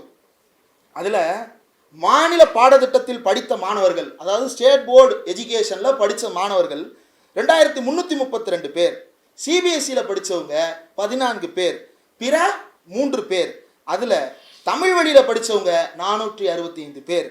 அப்படியே வந்தீங்க அப்படின்னா மெடிக்கல் சீட் இன்க்ரீஸ் ஆக மாநில வாரியத்தில் படித்த மாணவர்களுடைய எண்ணிக்கை அதிகமாகிக் கொண்டே வருகிறது. நீட் இன்ட்ரடியூஸ் ஆனதுக்கு பிறகு அப்படியே டேபிள் மாறுது. 2017-18 3500 சீட்டு, 2300 பேர் மாநிலம், 1113 பேர் சிபிஎஸ்சி. 13 பேர் சிபிஎஸ்சியா இருந்த இடத்துல இருந்து 1113 பேர் சிபிஎஸ்சியா மாறி இருக்கான். தமிழ்நாட்டில் ஒரு சாதாரண ஊரில் இருக்கக்கூடிய சென்னை மாதிரி டயர் 1 சிட்டிஸ் விட்டுருங்க, டயர் 3 டயர் 4ன்னு வகைப்படுத்தி இருப்பான்ல, அப்படி ஒரு நகரத்தில் கூட சிபிஎஸ்சி பள்ளிக்கூடத்தில் சாமானிய வீட்டு பிள்ளைகளால் படிக்க முடியாது. ஏன் படிக்க முடியாது? ஒன்று ஃபீஸு, ரெண்டாவது அவன் சொல்லி கொடுக்குற கல்வி. கண்ட சுமையை தலையில் ஏற்றுவான். நான் இப்பவும் சொல்கிறேன், வாய்ப்பு இருக்கிறவங்க டெல்லியில் இருக்கக்கூடிய யூபிஎஸ்சி ஆஸ்பிரன்ஸுக்கு கால் பண்ணி பேசுங்க. தமிழ்நாடு டெக்ஸ்ட் புக் கார்பரேஷன் மூலமாக தமிழ்நாடு பாடநூல்களை அச்சிட்டு விற்பனை செய்கிறது இல்லை, அதில் 11th 12th ஹிஸ்ட்ரி புக்கை டெல்லியில் யூபிஎஸ்சி படிக்கிற வெவ்வேறு மாநிலத்தை சேர்ந்த மாணவர்கள் தமிழ்நாடு பாட புத்தகத்தை வாங்கி யூபிஎஸ்சிக்கு படிக்கிறான். காரணம் என்ன? ரொம்ப சிறப்பாக தமிழ்நாட்டின் பாட புத்தகம் இருக்கிறது அப்படின்ற அடிப்படையில். நீங்க அப்படியே அங்க போனீங்க அப்படின்னா அவன் கதை விதவிதமா உருட்டி உருட்டி டிசைனா சுத்தி வச்சிருப்பான். அதை படிக்க முடியாம சிரமப்படுங்க நம்ம பிள்ளைங்க. எப்படி சிரமப்படும்? அவன் சொல்லி கொடுக்கறதும் புரியாது, அவன் பாடமும் புரியாது, அவன் பண்பாடும் புரியாது.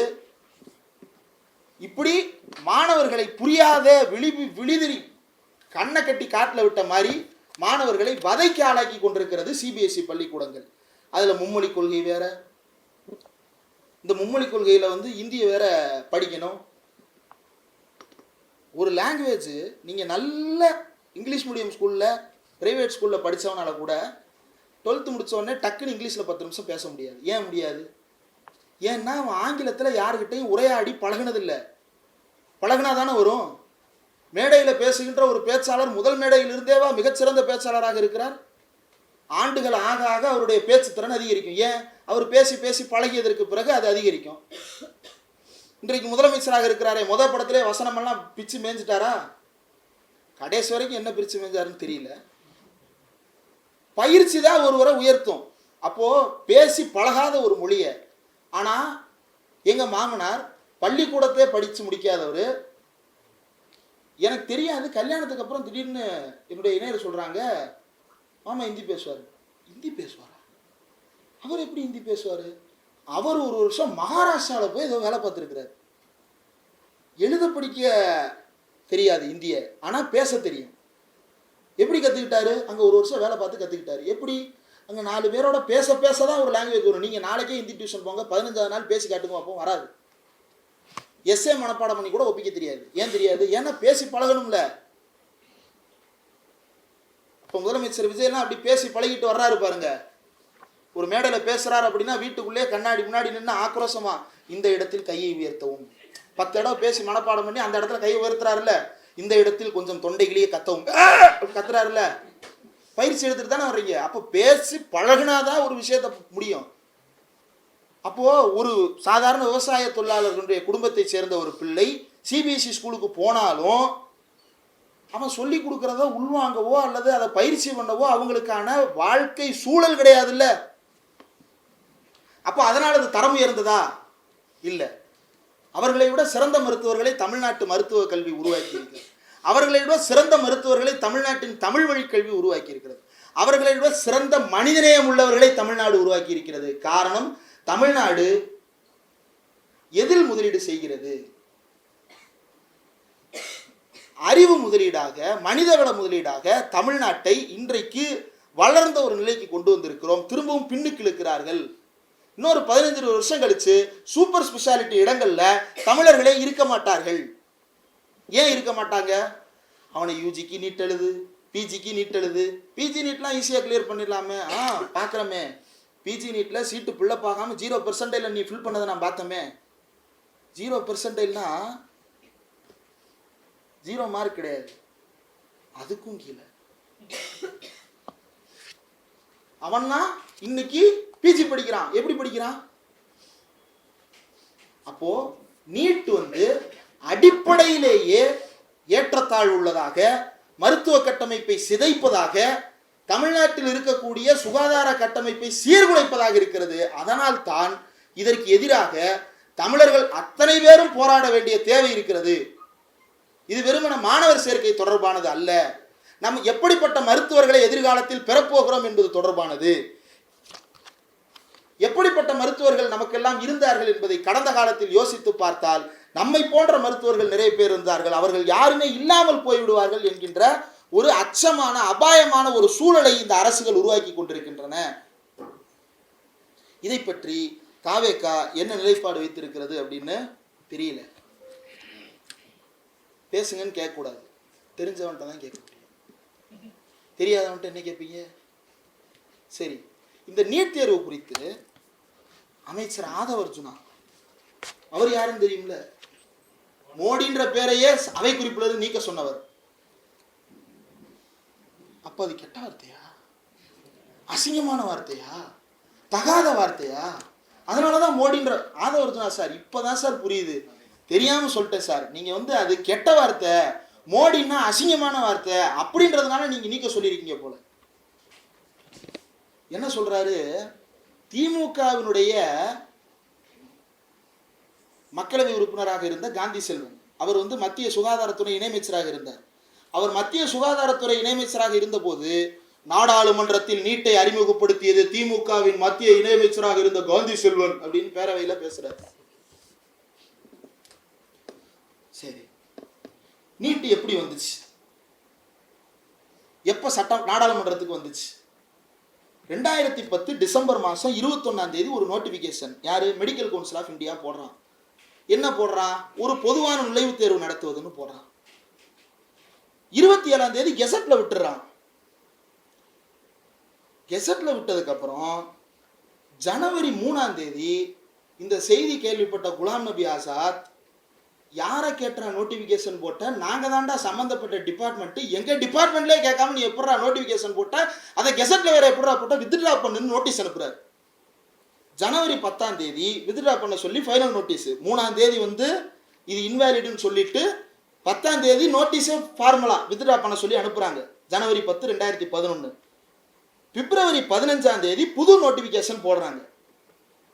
பிப்ரவரி 15 2012 தான் புது நோட்டிஃபிகேஷன் வருது. 11 சொன்னதுக்கு பிறகு ஒரு வருஷம் போய்கிட்டு இருக்கு. என்ன போய்கிட்டு இருக்கு? இந்தியா முழுக்க வழக்குகள் நடக்குது, மாணவர்களுடைய வழக்குகள் நடக்குது.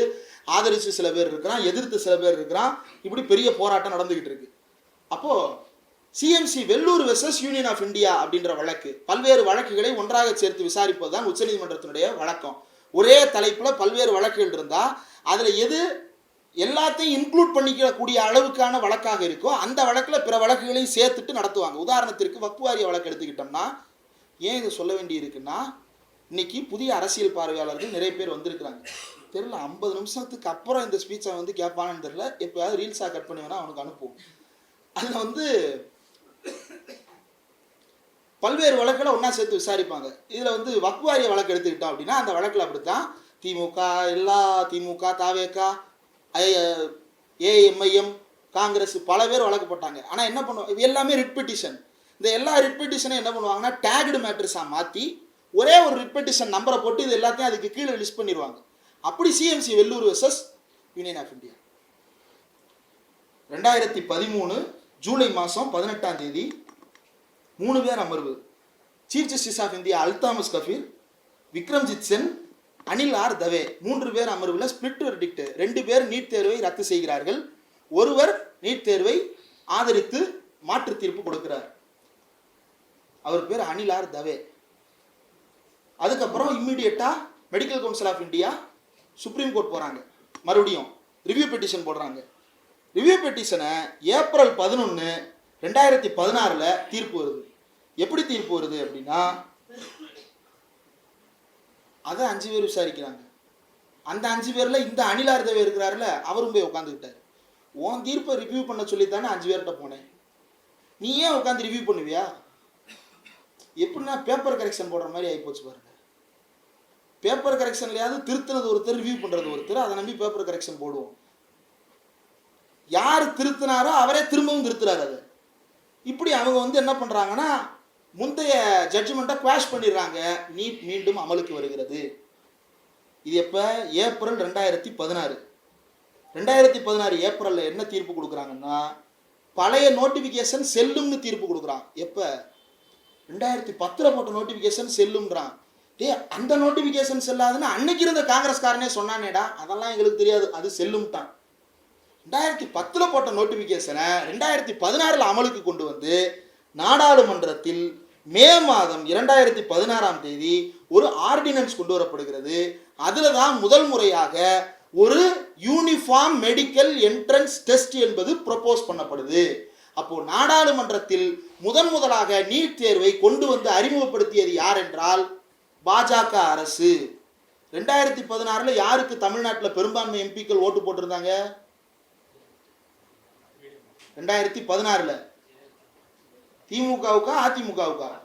அதிமுகவுக்கு. ஜெயலலிதாவுக்கு ஓட்டு போட்டது ஜெயலலிதாவுக்கு தான். கரெக்ட். எம்பிக்கா ஓட்டு போட்டாங்க ஜெயலலிதாவுக்கு, எம்ஜிஆருக்கு, விஜய்க்கு, இப்படிதான் ஓடுது. அப்போ ஓட்டு போட்டாங்க எம்பிக்கள். அதிமுக எம்பிக்கள் உள்ள போய் என்ன கேட்டிருக்கணும்? இதை எதிர்த்து ஓட்டு போட்டிருக்கணும்ல. கூட்டணியில் இருந்தாங்கல்ல, சொல்லி தடுத்து நிறுத்தி இருக்கணும்ல. உடனே கேட்பானுங்க திமுக நிறுத்தியதான்னு. வர்றேன்.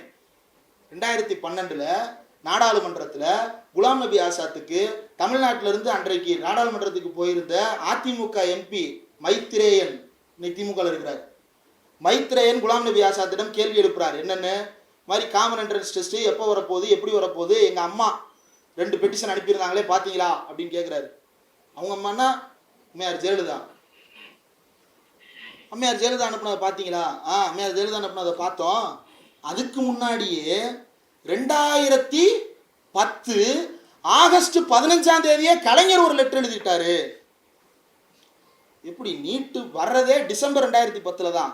கலைஞர் இது குறித்தான பேச்சுக்களை தெரிந்து கொண்டு ஆகஸ்ட் 15, 2010 அன்று குலாம் நபி ஆசாத்துக்கு ஒரு கடிதம் எழுதுகிறார். இது போன்ற ஒரு பொது நுழைவுத் தேர்வு தமிழ்நாட்டினுடைய மக்கள் உரிமைகளுக்கு எதிரானது என்று. அதற்கு குலாம் நபி ஆசாத் என்ன பதிலளித்தார் என்றால், பொது நுழைவுத் தேர்வு நடத்துவதாக திட்டம் இருப்பது என்னவோ உண்மைதான், ஆனால் அப்படியான பொது நுழைவுத் தேர்வு வந்தாலும் கூட மாநிலங்கள் எவ்வாறு தேர்வு செய்ய விரும்புகின்றனவோ அந்த முறைகளில் எங்களுடைய தேர்வு ஒருபோதும் தலையிடாது. இடஒதுக்கீடு முறைகளை எப்போதும் நாங்கள் தலையிட மாட்டோம். மாநில அரசுக்கு என்ன கொள்கையோ அதை நீங்கள் பின்பற்றிக் கொள்வதற்கான எல்லா சுதந்திரமும் உண்டு என்று குலாம் நபி ஆசாத் கடிதம் எழுதினார். அதை மைத்ரேயனுக்கு திரும்பவும் வாசித்து காட்டுகிறார். இதுக்கிடையே தான் 2011 தமிழ்நாடு வந்து ரிட் பெட்டிஷன் போட்டு சென்னை உயர்நீதிமன்றத்தில் நீட் தேர்வுக்கு தடையாணை பெற்று வைத்திருந்தது. அதன் மூலமாகத்தான் தமிழ்நாட்டுக்கு நீட்டுக்கு விலக்கு கிடைத்தது. தமிழ்நாட்டுக்கு நீட்டுக்கு இங்கேயும் விலக்கு கிடைத்தது. நாடாளுமன்றத்தின் மூலமாக குலாம் நபி ஆசாத்தின் ஒப்புதலும் கிடைத்தது. அதற்கு பிறகு 2016 அதிமுக பாஜக ஆட்சி காலத்தில் தான், இன்னும் குறிப்பாக சொல்ல வேண்டும் என்றால், தற்போது தாவேகாவில் சேர்ந்திருக்கக்கூடிய அமைச்சர் விஜயபாஸ்கர். விஜயபாஸ்கர்னா கன்ஃபியூஸ் ஆயிடுவாங்கல்ல, எந்த விஜயபாஸ்கர்? குட்கா விஜயபாஸ்கர். கரெக்ட். குட்கா விஜயபாஸ்கர் அவர்கள் டாக்டர் விஜயபாஸ்கர்னு சொல்லணும். அவர் டாக்டரா தெரியப்பட்டதை விட குட்கா வழக்கில் தான் அதிகம் அறியப்பட்டார்ன்றதுனால நான் அப்படி சொல்றேன். விஜயபாஸ்கர் தப்பா நினைச்சுக்க மாட்டார். வழக்கில் சம்மந்தப்பட்டிருக்கிறார்ல. ராஜா 2G ராஜான்னு அவரே கிளைம் பண்றாருல்ல. ஆராசா வந்து ஆமாடா நான் 2G ராஜா தான், நான் 2Gல என்ன செஞ்சேன் புத்தகமாவே போட்டு ப்ரொக்ளைம் பண்றாருல. அந்த மாதிரி முன்னாள் அமைச்சர் விஜயபாஸ்கர் ஆமாடா நான் குட்கா பாஸ்கர் தான் அப்படின்னு ஒரு புக்கு போடுவாருன்னு எதிர்பார்க்கிறேன். என்ன பப்ளிஷ் பண்ணுவீங்களா? பண்ணுறீங்களா? பண்ணுறாங்க. பப்ளிஷர் பிடிச்சி கொடுத்துருக்கேன் விஜயபாஸ்கர் சார். அந்த புக்கில் இதையும் சேர்த்து எழுதுங்க. நீங்கள் சுகாதாரத்துறை அமைச்சராக இருந்தபோது தான் ஒன்றிய அரசாங்கம் நீட் தேர்வை அறிமுகப்படுத்தியது. அப்போ இவர் என்ன பண்ணார் தெரியுமா? ஆசிரியர்கிட்ட போய் கேட்டிருக்கிறாங்க. என்னன்னு கேட்டிருக்கிறாங்க, ஐயா ஒரு 100-150 சீட்டு நம்மளுக்கு எக்ஸ்ட்ரா ஒதுக்கி தர்றேன்னு சொல்கிறாங்க. அப்படி எக்ஸ்ட்ரா சீட்டு கிடைச்சா நம்ம வீட்டு பிள்ளைங்க நிறைய பேர் போய் சேரலாம்ல, அப்போ நம்ம நீட்டை ஏற்றுக்கலாம் தானே அப்படின்னு போய் கேட்க, உன் வீட்டு பிள்ளை பாஸ் ஆனால் தானே அந்த சீட்டில் போய் உட்கார முடியும், பாஸே ஆகலைன்னா எப்படியா உட்கார முடியும், முட்டாள்தனமாக பண்ணாதீங்க, அனைத்து கட்சி கூட்டத்தை போடுங்கன்னு. அதுக்கப்புறம் தான் அனைத்து கட்சி கூட்டத்துக்கு வருது. இதெல்லாம் விஜயபாஸ்கர் எங்கேயாவது ஓப்பன் பண்ணி சொல்லுங்கள் சார். நீங்கள் இங்கே இருக்கும்போது தான் அங்கே நீட்டை இன்ட்ரடியூஸ் பண்ணால் நாங்கள் பெப்பரப்பேன்னு வேடிக்கை பார்த்துக்கிட்டு இருந்தோம்னு கேட்டால் ஓராண்டு விலக்கு பெற்று தரவில்லையா? சரி, அடுத்த வருஷம் 17 விலக்கு பெற்று தர வேண்டியதானே. சுப்ரீம் கோர்ட்டில் என்ன பண்ணீங்க? அப்போது குற்றவாளிகளை தன் பக்கத்திலேயே வைத்துக்கொண்டு திமுக அறிமுகப்படுத்தியதாக சட்டப்பேரவையிலே பேசுகிறாரு. பிரிவிலேஜ் மோஷன் கொண்டு வரணும் அவர் மேலே. காந்தி செல்வன் நாடாளுமன்றத்தில் அறிமுகப்படுத்தியதாக சொல்கிறாரு. பிரிவிலேஜ் மோஷன் கொண்டு வாங்க அவர் மேலே திமுக உறுப்பினர்கள். பொய் சொல்லுகிறார் அவையிலேயே அப்படின்னு, அது நாடாளுமன்றத்தை பற்றி பொய் சொல்லுகிறாருன்னு. இது ஒரு பக்கம் போய் கொண்டிருக்க, இன்றைக்கு இருக்கக்கூடிய சூழலில் நாம் இந்த புத்தகத்தை ஏன் வாசிக்க வேண்டும் என்றால் இந்த காரணங்கள் தான். இதை பற்றிய ஆய்வை முன்வைக்கின்ற ஒரே புத்தகமாக இவ்வளவு நேரம் நான் பேசியதெல்லாம் இந்த புத்தகத்திலிருந்து கற்றுக்கொண்ட விஷயங்கள் மட்டும்தான். எப்படியெல்லாம் தமிழ்நாட்டினுடைய மருத்துவ கட்டமைப்பை சிதைக்கிறது, உயர்கல்வியை சிதைக்கிறது, மருத்துவர்களுடைய தரத்தை எப்படியெல்லாம் பாதிக்கிறது, தமிழ்நாட்டினுடைய எதிர்கால மருத்துவ திட்டங்கள் அளவுக்கு இது எப்படியான தாக்கங்களை எல்லாம் செலுத்துகிறது என்பதை எடுத்து பார்த்தால், நீட் தேர்வு எந்த விதத்திலும் தகுதியை தீர்மானிக்கவில்லை, நீட் தேர்வு எந்த விதத்திலும் திறமையை நிரூபிக்கவில்லை. மாறாக நீட் தேர்வு மீண்டும் மீண்டும் முறைகேடு முறைகேடு முறைகேடு என்றும் மோசடி மோசடி மோசடி என்றும் ஆண்டுக்கு ஒரு மோசடி வழக்கில் நீட் தேர்வு வினாத்தாள்கள் சிக்கி கொண்டிருக்கின்றனவே தவிர எந்த காலத்திலும் நீட் தேர்வு நடக்கலை, உருப்படியாக நடக்கலை. இந்த மோசடி பல மாநிலங்களில் இந்த மோசடியை தடுப்பதற்காக வழிவகை செய்கிறாங்க. எப்படி தடுக்க முடியும்? நீட் தேர்வில் மோசடியை எப்படி தடுக்க முடியும்? அதை கொண்டு வந்ததே மோசடி பண்ணுறதுக்கு தானே, அதை கொண்டு வந்ததே இடஒதுக்கீட்டை திருடுறதுக்கு தானே, அதை கொண்டு வந்ததே தமிழ்நாட்டினுடைய அல்லது இந்தியாவில் இருக்கக்கூடிய பிற மாநிலங்களினுடைய மருத்துவத்துறையில் இருக்கக்கூடிய இடங்களை எல்லாம் திருடுவதற்காகத்தானே அது கொண்டு வரப்பட்டது. பிறகு எப்படி அதை விட்டு கொடுப்பான்? இந்த நீட் தேர்வு மட்டுமல்ல, இது போன்ற பல்வேறு நுழைவுத் தேர்வுகள் தொடர்ந்து அறிமுகப்படுத்தப்பட்டு கொண்டே இருக்கின்றன. உடனே என்ன சொல்லுவான், இதுக்கு முன்னாடி என்ட்ரன்ஸ் எக்ஸாம் இருக்கலையா, ஏஐபிஎம்டின்னு ஒரு எக்ஸாம் இருந்தது, நான் எழுதியிருக்கேன். ஏஐபிஎம்டின்னு ஒரு எக்ஸாம் இருக்குது, ஆல் இந்தியா ப்ரீ மெடிக்கல் டெஸ்ட்னு ஒரு எக்ஸாம். அது எதுக்குன்னா, எல்லா மருத்துவக் கல்லூரிகள்லையும் ஒரு 15% வந்து ஆல் இந்தியா கோட்டான்னு ஒதுக்கி கொடுத்துருவோம். அந்த ஆல் இந்தியா கோட்டாவை அவன் ஃபில் பண்ணணும். அதை எப்படி ஃபில் பண்ணுறது? ஆல் இந்தியா கோட்டாவை தமிழ்நாடு கவர்மெண்ட் எப்படி ஃபில் பண்ண முடியும்? அவனுக்கு கொடுத்ததை அவன் தானே ஃபில் பண்ணணும். அப்போ வேற வழி இல்லாமல் அவன் எக்ஸாம் நடத்தி செலக்ட் பண்ணுறான். அதில் நம்ம என்னைக்கா தலையிட்டோமா? நீட்டுக்கு ஒரு நுழைவுத் தேர்வு வச்சிருக்கிற, இது எய்ம்ஸுக்கு ஒரு நுழைவுத் தேர்வு வச்சிருக்கிற, அதில் நாங்கள் என்னைக்கா தலையிட்டோமா? அதையும் ஒழிக்கணும் தான். ஆனால் அது ஓன் காலேஜ் ஓன் காசுன்னு என்னமோ பண்ணுற. ஆனால் ஏகே ராஜன் என்ன சொல்கிறார் அப்படின்னா, பல்கலைக்கழகங்கள் தொடர்பான சட்டம் இது. தமிழ்நாடு எம்ஜிஆர் மருத்துவ பல்கலைக்கழகத்தின் கீழே தான் தமிழ்நாட்டில் இருக்கக்கூடிய எல்லா மருத்துவமனைகளும் இயங்குகின்றன. அப்போ MGR medical college medical university ஆக்ட்னு ஒன்று இருக்கு. அந்த சட்டத்தின் மூலமாக அந்த பல்கலைக்கழகம் இயங்குகிறது. இதை ஏன் சொல்ல வேண்டியிருக்குன்னா, ஒன்றிய அரசாங்கம் சில அதிகாரங்கள், அதுக்கு பேர் ஒன்றிய பட்டியல். மாநில அரசாங்கத்தான அதிகாரங்கள் மாநில பட்டியல். பொதுவான அதிகாரங்கள்னு பேரு தான் அது. அது வந்து ஒரு மறைமுக ஒன்றிய பட்டியலாக ஒன்றிய அரசாங்கம் மெயின்டைன் பண்ணிட்டு இருக்கு. அது கன்கரண்ட் லிஸ்ட். இப்போ யூனிவர்சிட்டி அப்படின்றத வந்து கான்ஸ்டிடியூஷன் என்ன சொல்லுது? ஒரு யூனிவர்சிட்டியை நிறுவுதல், அதை வந்து நிர்வகித்தல், அதை இழுத்து மூடுதல். ஒரு யூனிவர்சிட்டி வச்சு இதுதான் பண்ண முடியும். ஒன்று தொடங்கணும், நடத்தணும், இழுத்து மூடணும். இந்த தொடங்குறது, நடத்துறது, இழுத்து மூடுறது, இந்த அதிகாரம் யாருகிட்ட கொடுத்திருக்கு அப்படின்னா மாநில பட்டியலில் இருக்கிறது. எஸ்டாப்ளிஷ்மெண்ட் அப்படின்றத, மேனேஜ்மெண்ட் அப்படின்றத, அதை கன்க்ளூட் பண்றது அப்படின்றத மாநில அரசாங்கத்திடம் கொடுத்திருக்கிறது. ஒன்றிய அரசாங்கத்திற்கு எக்ஸப்ட்னு சொல்லி இந்த அதிகாரங்கள் எல்லாம் ஒன்றிய அரசாங்கத்திற்கு அரசியலமைப்பு சட்டத்தின் பேரால் மறுக்கப்பட்டிருக்கிறது. அப்போ உங்களுக்கு ஒரு பல்கலைக்கழகத்தை தொடங்கவோ நடத்தவோ அதிகாரம் கொடுக்கப்படாத போது அதனுடைய தரத்தை நிர்ணயிக்க மட்டும் உங்களுக்கு எப்படி அதிகாரம் கிடைக்கும்? ஒரு பல்கலைக்கழகத்தை தொடங்குறதுக்கு உனக்கு அதிகாரம் கிடையாது, நடத்துறதுக்கு உனக்கு அதிகாரம் கிடையாது. அப்ப அந்த பல்கலைக்கழகத்துக்கான மாணவர் சேர்க்கையை தீர்மானிக்கின்ற அதிகாரம் உனக்கு எப்படி வரும்? அந்த பல்கலைக்கழகத்துக்கான மாணவர் சேர்க்கைக்கு என்ன விதங்களை பின்பற்ற வேண்டும் என்ற அதிகாரம் உனக்கு எப்படி வரும்? இதை ஏகே ராஜன் கமிட்டியின் மூலமாக ஏகே ராஜன் முன்வைக்கிறார். இந்த கேள்வியை இதுவரை யாருமே முன்வைக்கவில்லை. ஏகே ராஜன் முன்வைத்த இதை யாருமே எடுத்து செல்லவில்லை. ஏன் நடத்துறது? அது அப்படிதான் ஆகிப்போச்சு. போய் தமிழ்நாட்டுக்கு விளக்கு கேட்கறதுக்கு என்ன அப்படின்றதாக நம்ம சுருங்கிடக்கூடாது. அது உடனடி இலக்காக இருக்கலாம். ஆனால் நீண்டகால நோக்கில் நாம் யோசித்து பார்க்கும்போது பல்கலைக்கழகங்களை பற்றி பேசுவதற்கு உனக்கு தகுதியே இல்லை என்பதை நீதிமன்றங்கள் மூலமாக இந்த ஒன்றிய அரசாங்கத்திற்கு குட்டு வைக்க வேண்டும். எப்படி? பலரும் நினைக்கல அது எப்படி சாத்தியம்னு. அப்படிதான் நினைச்சோம். ஆளுநர் கையெழுத்தே போட தேவையில்லை, நானே சொல்றேன் இது செல்லும்னு நீதிபதி அறிவிக்கின்ற வரை தமிழ்நாடு அரசு அனுப்பிய மசோதாக்களை ஆளுநர் கையெழுத்தே இல்லாமல் செல்லும்படி ஆக்கியது நீதிமன்றம்.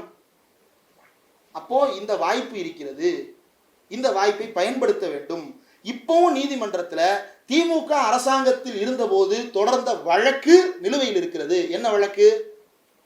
உச்சநீதிமன்றத்தில் நீட் தேர்வு தொடர்பான அந்த குறிப்பிட்ட மசோதாவை நாம அனுப்புறோம், அவர் திருப்பி அனுப்புறாரு, நாம திருப்பி அனுப்புறோம். இதுக்கு நடுவில் சுப்ரீம் கோர்ட் என்ன சொல்லுச்சுன்னா, ஒன்று நீ வாங்கி கையெழுத்து போடணும், இல்லைன்னா நீ கவர்மெண்ட்டுக்கு திருப்பி அனுப்பணும். கவர்மெண்ட்டுக்கு அனுப்புனதை கவர்மெண்ட் மறுபடியும் உனக்கு அனுப்புச்சுன்னா நீ கையெழுத்து போட்டே ஆகணும். நீ குடியரசுத் தலைவருக்கு அனுப்புறதுன்னா உன் கைக்கு வந்தப்பே நீ குடியரசுத் தலைவருக்கு அனுப்பியிருக்கணும், வேற வாய்ப்பே உனக்கு கிடையாது அப்படின்னு உச்சநீதிமன்றம் சொல்லுது. அது வந்ததற்கு பிறகும் அவர் குடியரசுத் தலைவருக்கு அனுப்பினார். குடியரசுத் தலைவருக்கு அனுப்பி வித்துகள்டு. அப்போ அது என்னாச்சு, அது கையெழுத்து எப்போ வரும் அப்படின்றத திமுக அரசு வழக்காக தொடுத்திருக்கிறது. அது உச்சநீதிமன்றத்தில் இருக்கிறது.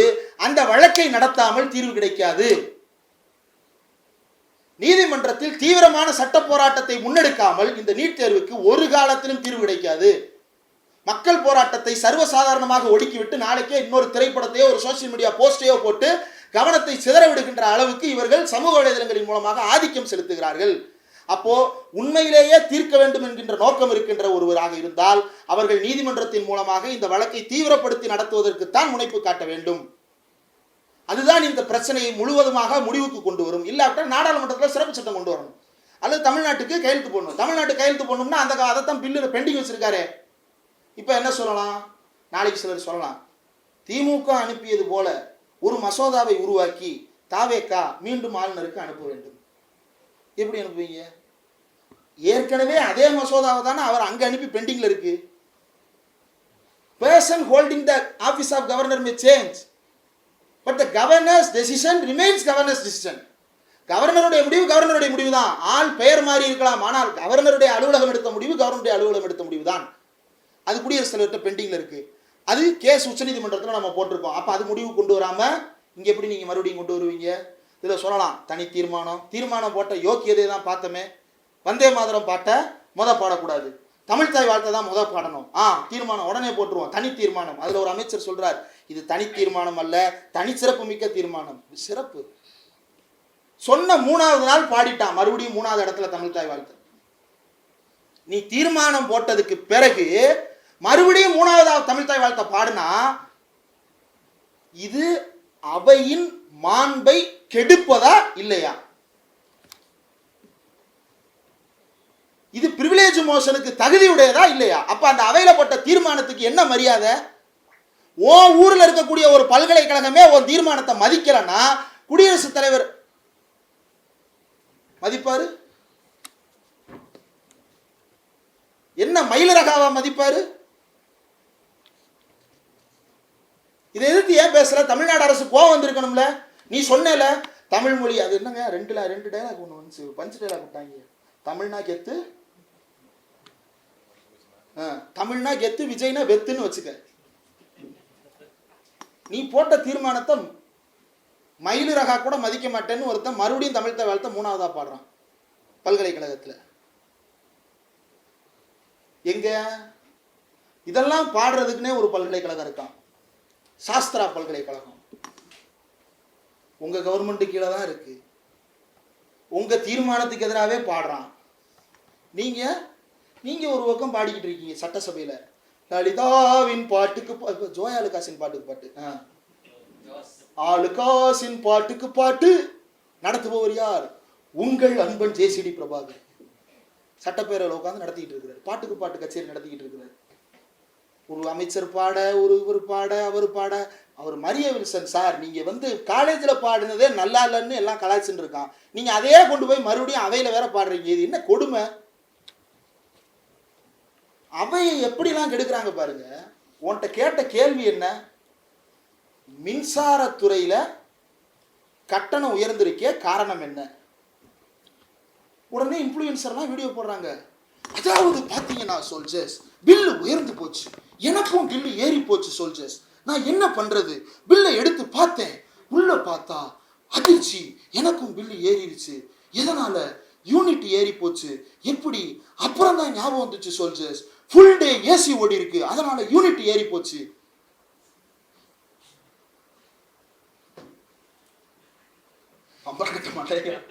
என்னென்ன என்னென்ன வாய். நீங்க பாருங்க, ஜோயாலுக்காஸ் எப்படி ஒத்த பைசாவுக்கு எடுத்தான்றதுக்கு வருவான் பாருங்க, பிராண்டிங்னு வருவாங்க. அதாவது நண்பர்களே, இது பிராண்டிங், அதை நீங்க புரிஞ்சுக்கணும் அப்படின்னு சொல்லிட்டு பிராண்டிங்கை பத்தி கிளாஸ் எடுப்போம். அந்த ஈர வெங்காயம் ஜோயாலுக்காஸுக்கு என்ன மயிலிறகுக்கு தமிழ்நாடு கவர்மெண்ட் பிராண்ட் அம்பாசிடிங் வேலை, பிராண்டிங் வேலையை பார்க்கணும். கவர்மெண்ட் எதுக்கு கேட்டுச்சு? என்ன கேட்டுச்சு? மேக்கிங் சார்ஜஸ் எவ்வளவு, ஹால்மார்க்கிங் சார்ஜஸ் எவ்வளவு, டிரான்ஸ்போர்ட்டேஷன் சார்ஜஸ் எவ்வளவு, இன்சூரன்ஸ் சார்ஜஸ் எவ்வளவு, அதர் இன்சிடென்டல் சார்ஜஸ் எவ்வளவு. சரி, இதில் நீ செய்கூலி சேதாரத்தையே இல்லை. நம்ம லலிதா ஜுவல்லரி சொல்கிறதெல்லாம் கல்யாண் ஜுவல்லரியா லலிதா ஜுவல்லரியா? இல்லையா, அது லலிதாவா? ஓ, கொடுத்தது கல்யாணுக்கா?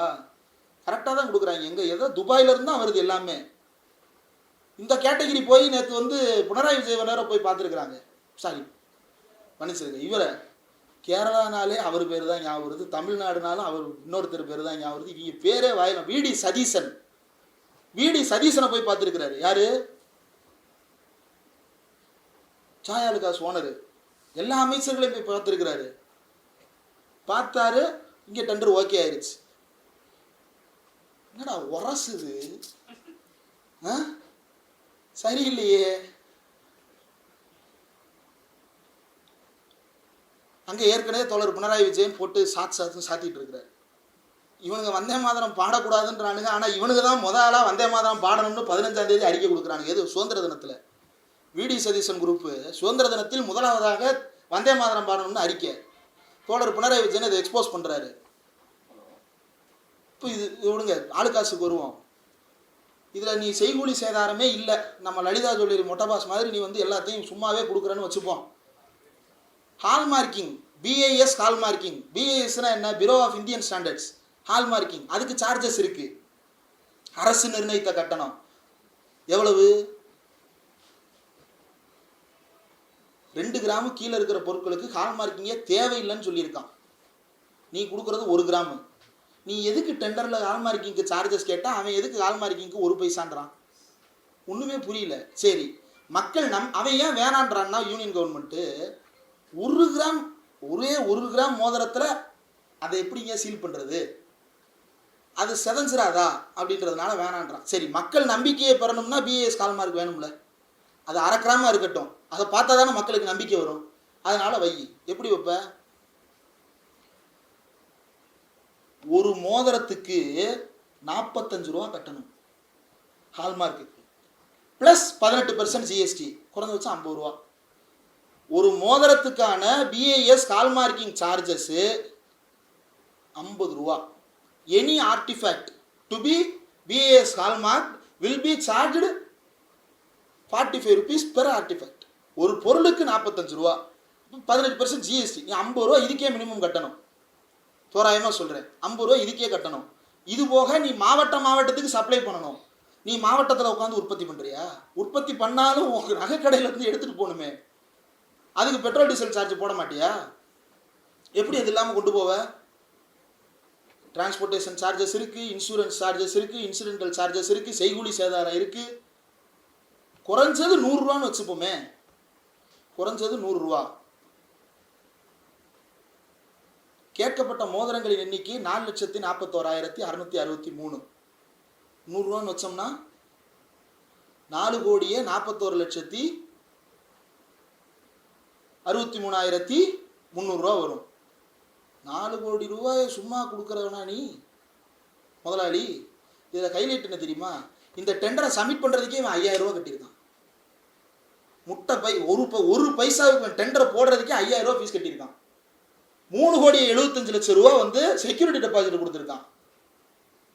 கேட்டால் இது பிராண்டிங்கா? அந்த பிராண்டிங்கை என்ன மயிலிறகுக்கு தமிழ்நாடு கவர்மெண்ட் மூலமாக பண்ணுற?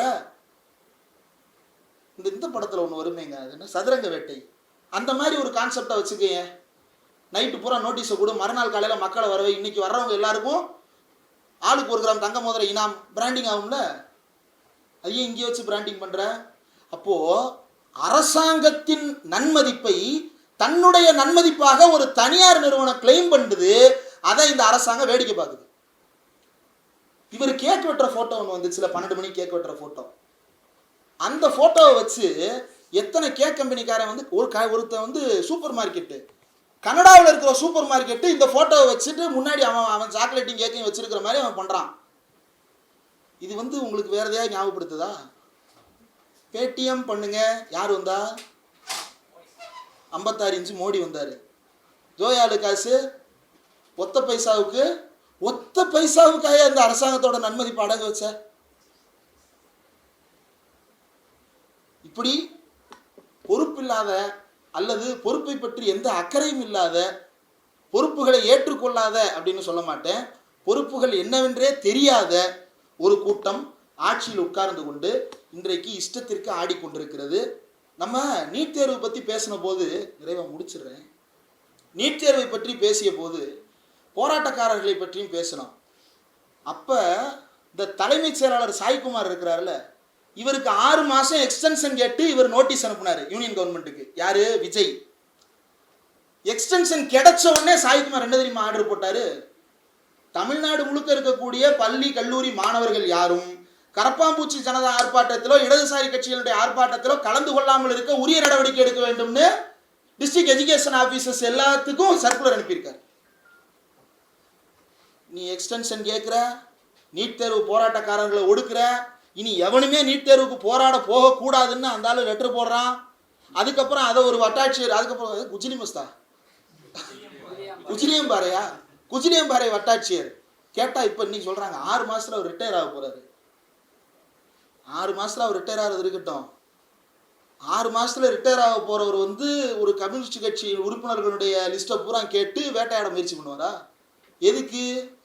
ஏற்கனவே தோழர்கள் போராடி இவரை போய் பார்த்து இவர் ஒழுங்கா ரெஸ்பாண்ட் பண்ணாம ரொம்ப மோசமாக நடந்து கொண்டதனால இவரை கண்டிச்சு ஆர்ப்பாட்டம் அறிவிக்கிறாங்க. உடனே எல்லாருடைய லிஸ்ட்டையும் எடுத்து கொடு அப்படின்னு சொல்லிட்டு மீறினால் நடவடிக்கை எடுக்கப்படும். மாலைக்குள் 18ஆம் தேதி தான் போகுது நோட்டீஸ். காலையில் அனுப்பி சாயங்காலத்துக்குள்ள எல்லாரும் பேரும் வரணும். அது ஒன்றும் ஆர்எஸ்எஸ் இயக்கம் கிடையாது. நாங்கள் பேர் சொல்ல மாட்டோம், ஆதார் ஐடி கொடுக்க மாட்டோம்னு சொல்றது. ஒரு இடதுசாரி கட்சியினுடைய தோழரை நீங்கள் பார்த்தாலே தெரிந்து கொள்ளலாம், அவர் போராட்டத்திற்கு வரும்போதே தெரிந்து கொள்ளலாம். யாரும் நாங்கள் மருத்துவர் சுபேர்கான் அவர்கள் வருகிறார், வணக்கம். இப்போ இது வந்து இடதுசாரி கட்சி தோழர்கள் அத்தனை பேரையும் நெருக்கடிக்கு உள்ளாக்குகின்ற நடவடிக்கை. இந்த நடவடிக்கையினுடைய நோக்கம் என்ன? இந்த அரசுக்கும் இதுக்கும் சம்பந்தமே இல்லாத மாதிரி உட்கார்ந்து இருக்கிறான். இந்த கவுண்டமணி ஒரு படத்துல, நாட்டாம படமா, இந்த நாட்டாம படத்துல ஒரு சீன் வரும். கவுண்டமணி வந்து அப்படியே டான்ஸ் ஆடிக்கிட்டே போய்கிட்டு இருப்பாரு. போய்கிட்டு இருக்கும்போது நாட்டாம பிரதர் நாட்டாம ஒருத்தர் இருப்பாரு.